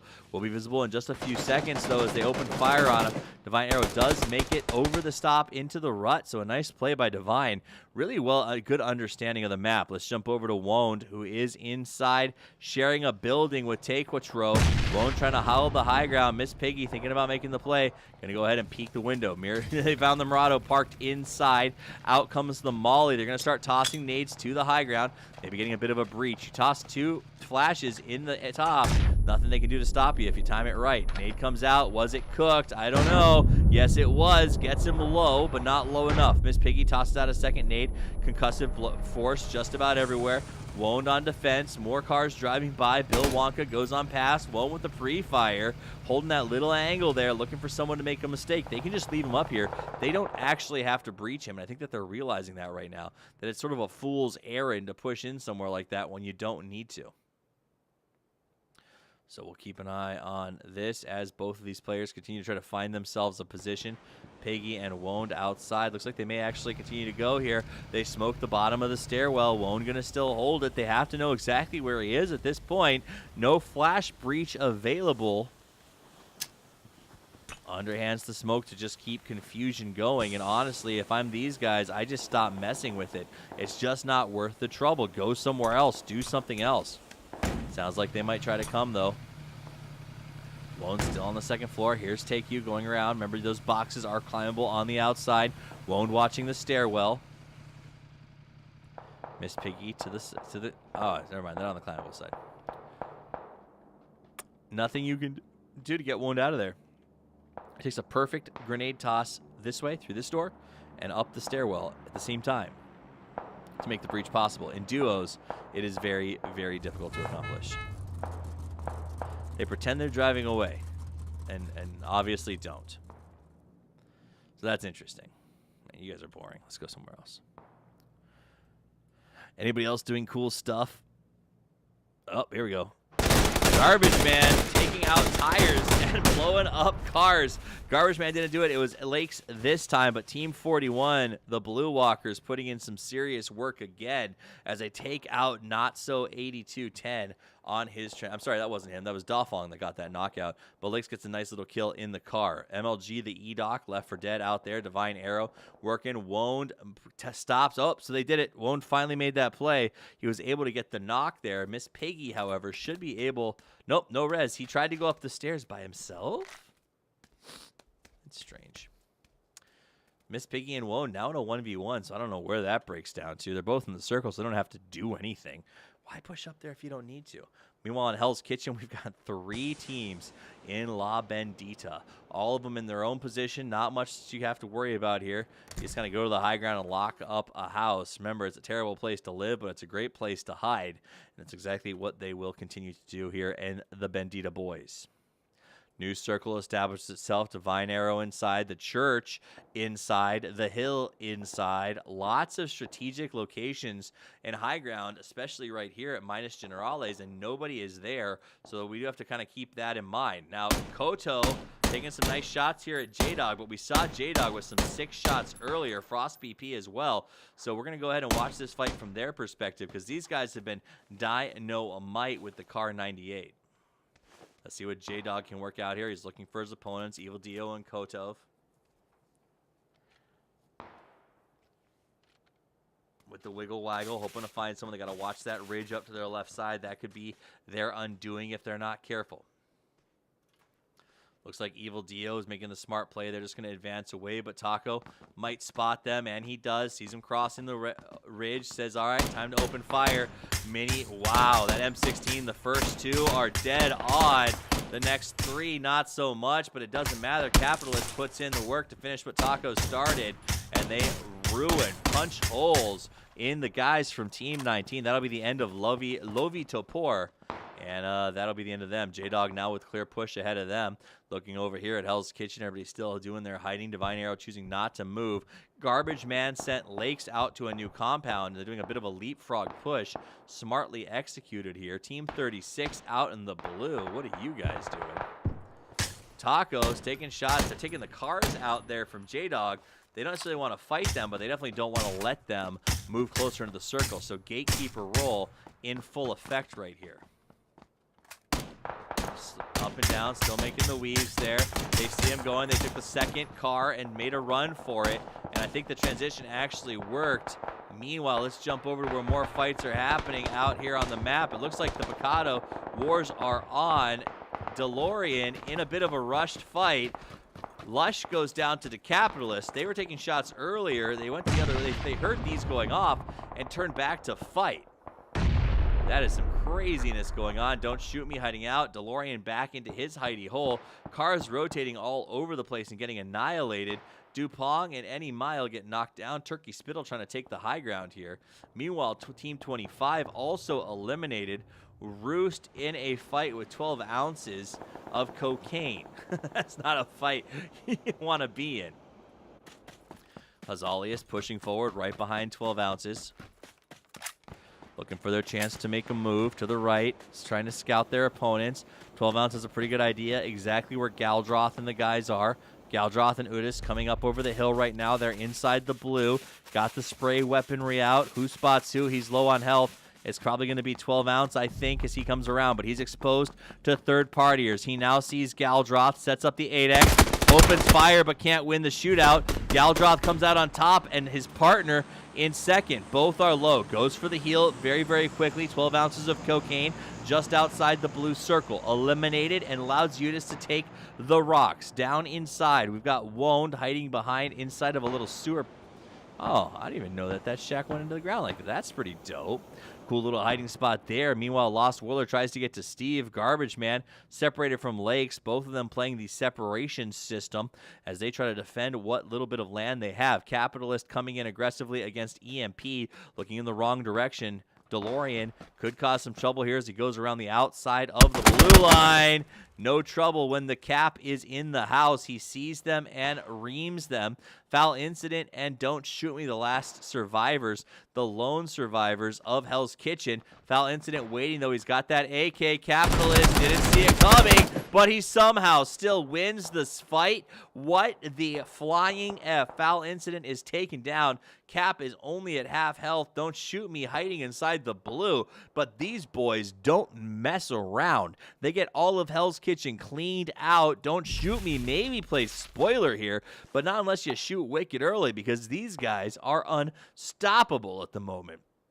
Garbage Man taking shots at Steve 1, 2, 3. Woned hiding low. Divine Arrow playing it tight and close to the chest. Players in the middle have a big of a disadvantage. Capitalist going back and forth here. Maverick and Twitch staying low, not wanting to mix it up here. Don't shoot me. Now coming from behind, trying to cook a nade. Dodges it. Wants to sneak himself back out. Going for the heel. Get it back off, but the tick is real. The circle's starting to move again. He doesn't have a lot of time. He's got to just go ahead and push this. Meanwhile, Act Taco decides to get in the car. Divine Arrow going to come out and just open fire on him into Capitalist, but that exposes him to Twitch coming up over the top. Brody Boss puts in some shots. Not able to finish the job, but now they're chasing the blue. Divine Arrow's going to have to run through the open. Not a lot of options for him. Team 18 eliminated, by the way, across the map. Garbage Man sprinting in front. Lake's going to try to give him cover. EOS Maverick 49 goes ahead and picks up the bike. Says, I just got to go. I can't wait for you. What does wait for his partner, and they'll make the transition. That may be enough, though, to give Divine a chance to go for the spoil. He's inside, trying to hurt him out. Blue is ticking, goes for the first aid kit. Bike on the push. Steve 1, 2, 3 putting in work. Garbage Man drops low, goes for the heel inside the field.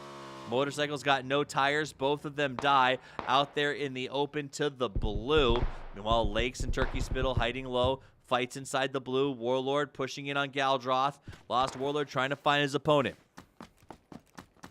Comes up over the top. Sees Steve 1, 2, 3 backing him. Steve 1, 2, 3 about to find Commander Udis. Goes for the spray. Commander Udis wins another one.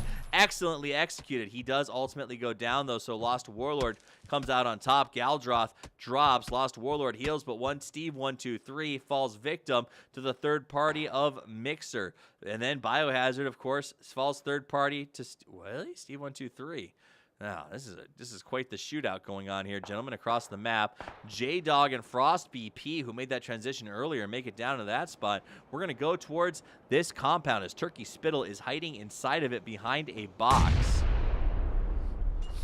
Trying to stop the push of Garbage Man and Lakes. They got Capitalist inside with them.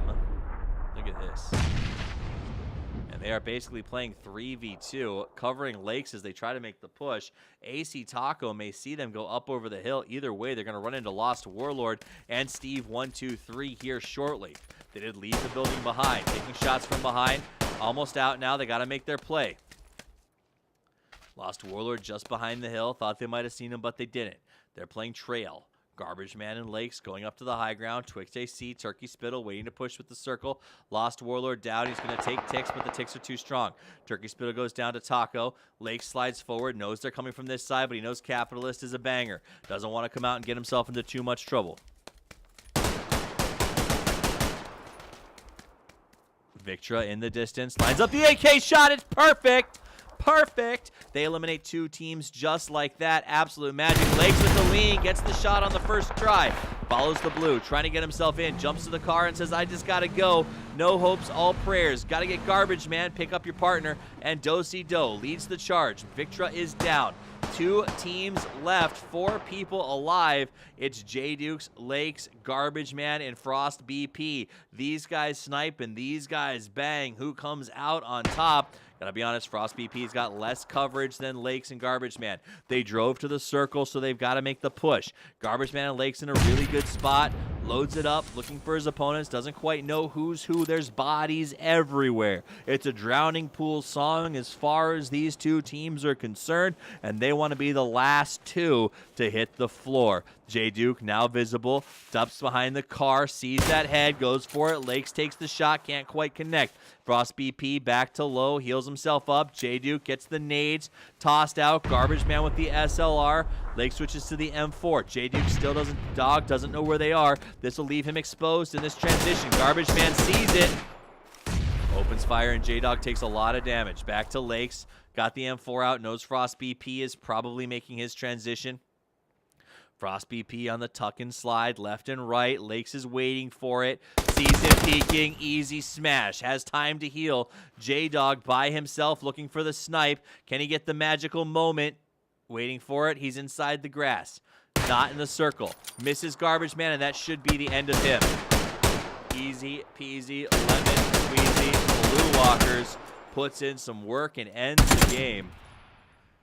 Laughing all the way to the bank. Well done, gentlemen. That is 11 kills for the Blue Walkers, 3-1 for J Duke and Frost BP. Capitalist and Taco walking away with 6. Allen Iverson with 1.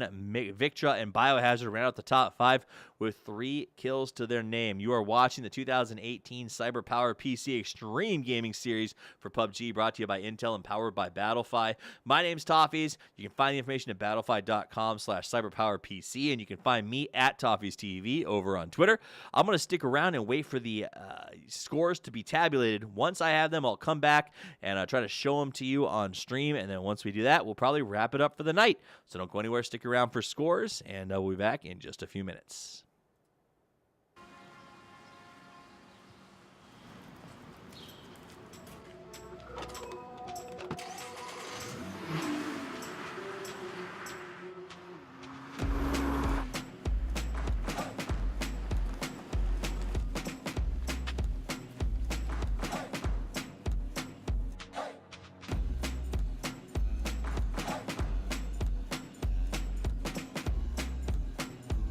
Gaming is demanding, and streaming even more so. We pride ourselves in knowing what it takes to build a perfect system. I've been gaming and streaming my entire life. I do it because it's my passion. But one thing my audience appreciates the most is the energy I bring to the table. And when I bring energy, that's when I connect with my audience. Yo, Rotogan, thank you for the 10 months, man. Appreciate the resubscribe. Yeah, I get excited about the little things, like cache and I/O improvements. We take a lot of time to make sure that every system we build maximizes performance. Now, with more cores and threads, the potential is so much higher. So when I'm streaming, there's usually a lot going on. The last thing I want to worry about is my computer going down. Everything just has to work. With more PCI lanes, we get a ton of headroom for graphics cards and SSDs. Intel's making it easy for us to give streamers responsive systems with more bandwidth, scalability, and overclocking potential. To stay competitive, I gotta grind, I gotta stay sharp. Gaming is going to be around forever, and we're always going to be there We're always practicing and pushing. until it's perfect.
My name is Tim, aka Tim the Tap Man, and I play video games on the internet. I personally yell more than I probably should if you ask people that, live with me, but like, let's go, everyone! Like, really excited about whatever. It's almost 2 meetings. You can do it in the pre or the post. So before whatever you're doing or after whatever you're doing. It's perfect. Let's go! My name is Tim the Tap Man. I use CyberPowerPC powered by Intel.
Gaming is demanding, and streaming even more so.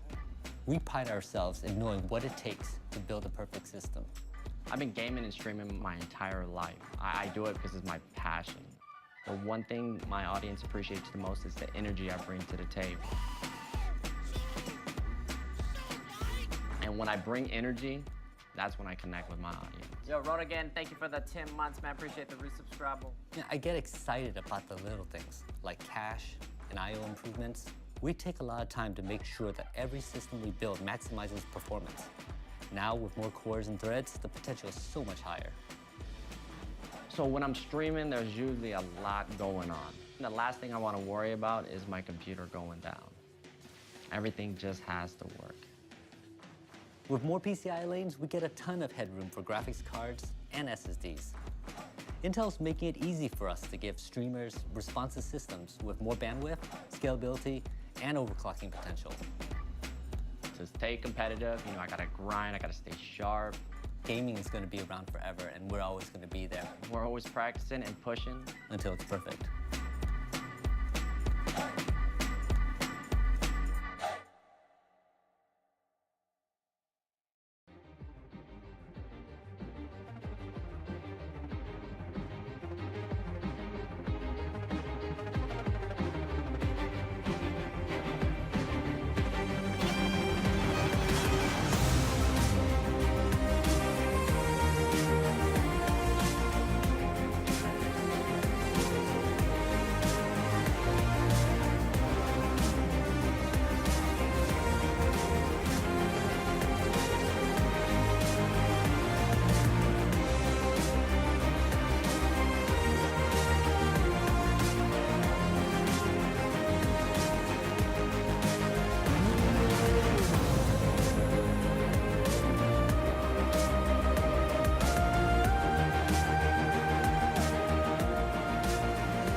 My name is Tim, aka Tim the Tap Man, and I play video games on the internet.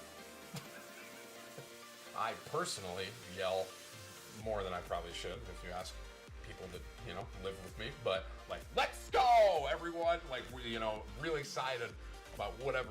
Yeah, it's almost 2 meetings. You can do it in the pre or the post. So before whatever you're doing or after whatever you're doing. You know, it's perfect. Let's go! My name is Tim the Tap Man. I use CyberPowerPC powered by Intel.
All right, boys and girls, men, women, anybody else, attack helicopters, whoever you are, welcome back. Let's talk about the finals. This is 2018 CyberPowerPC Extreme Gaming Series Duos, brought to you, powered by Battlefy. Guys, the scores are in for the night. I'm going to see if I can pull them up so that you can take a look at them real quick here.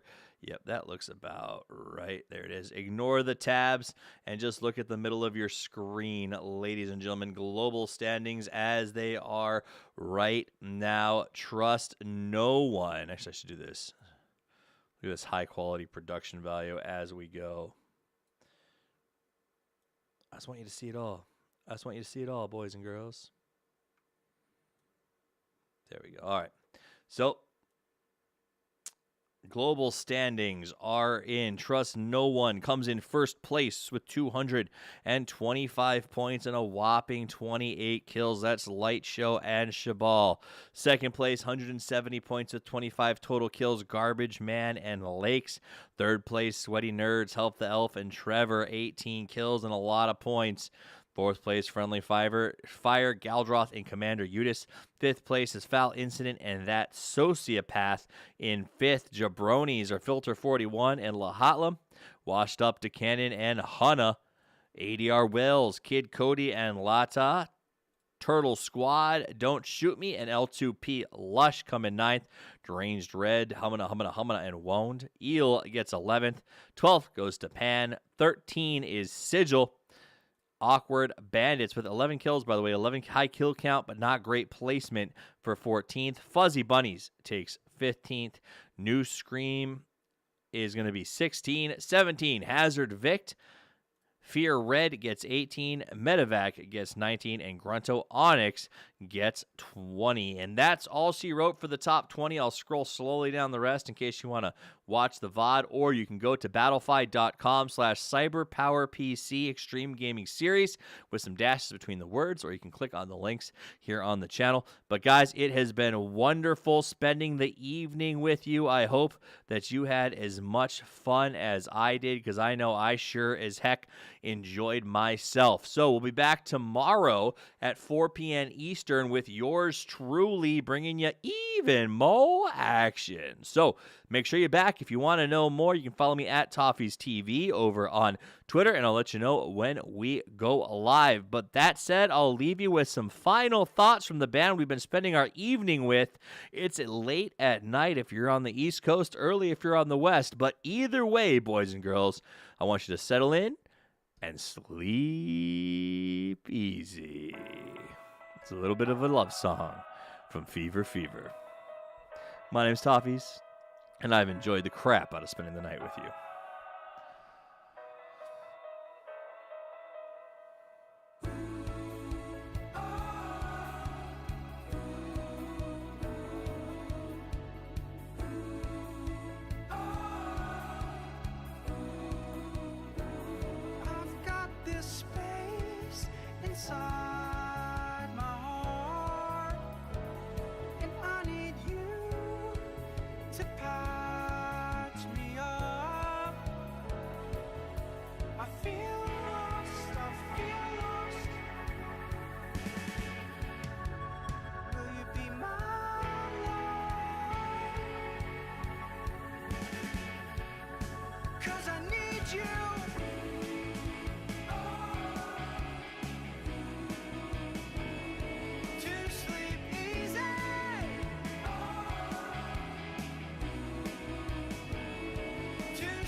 you.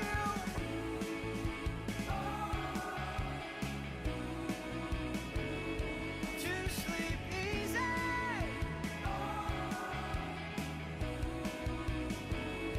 To sleep easy.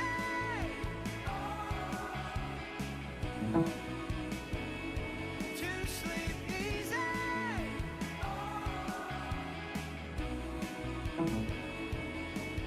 The first time I can sleep easy. From the first time you were in my life. For the first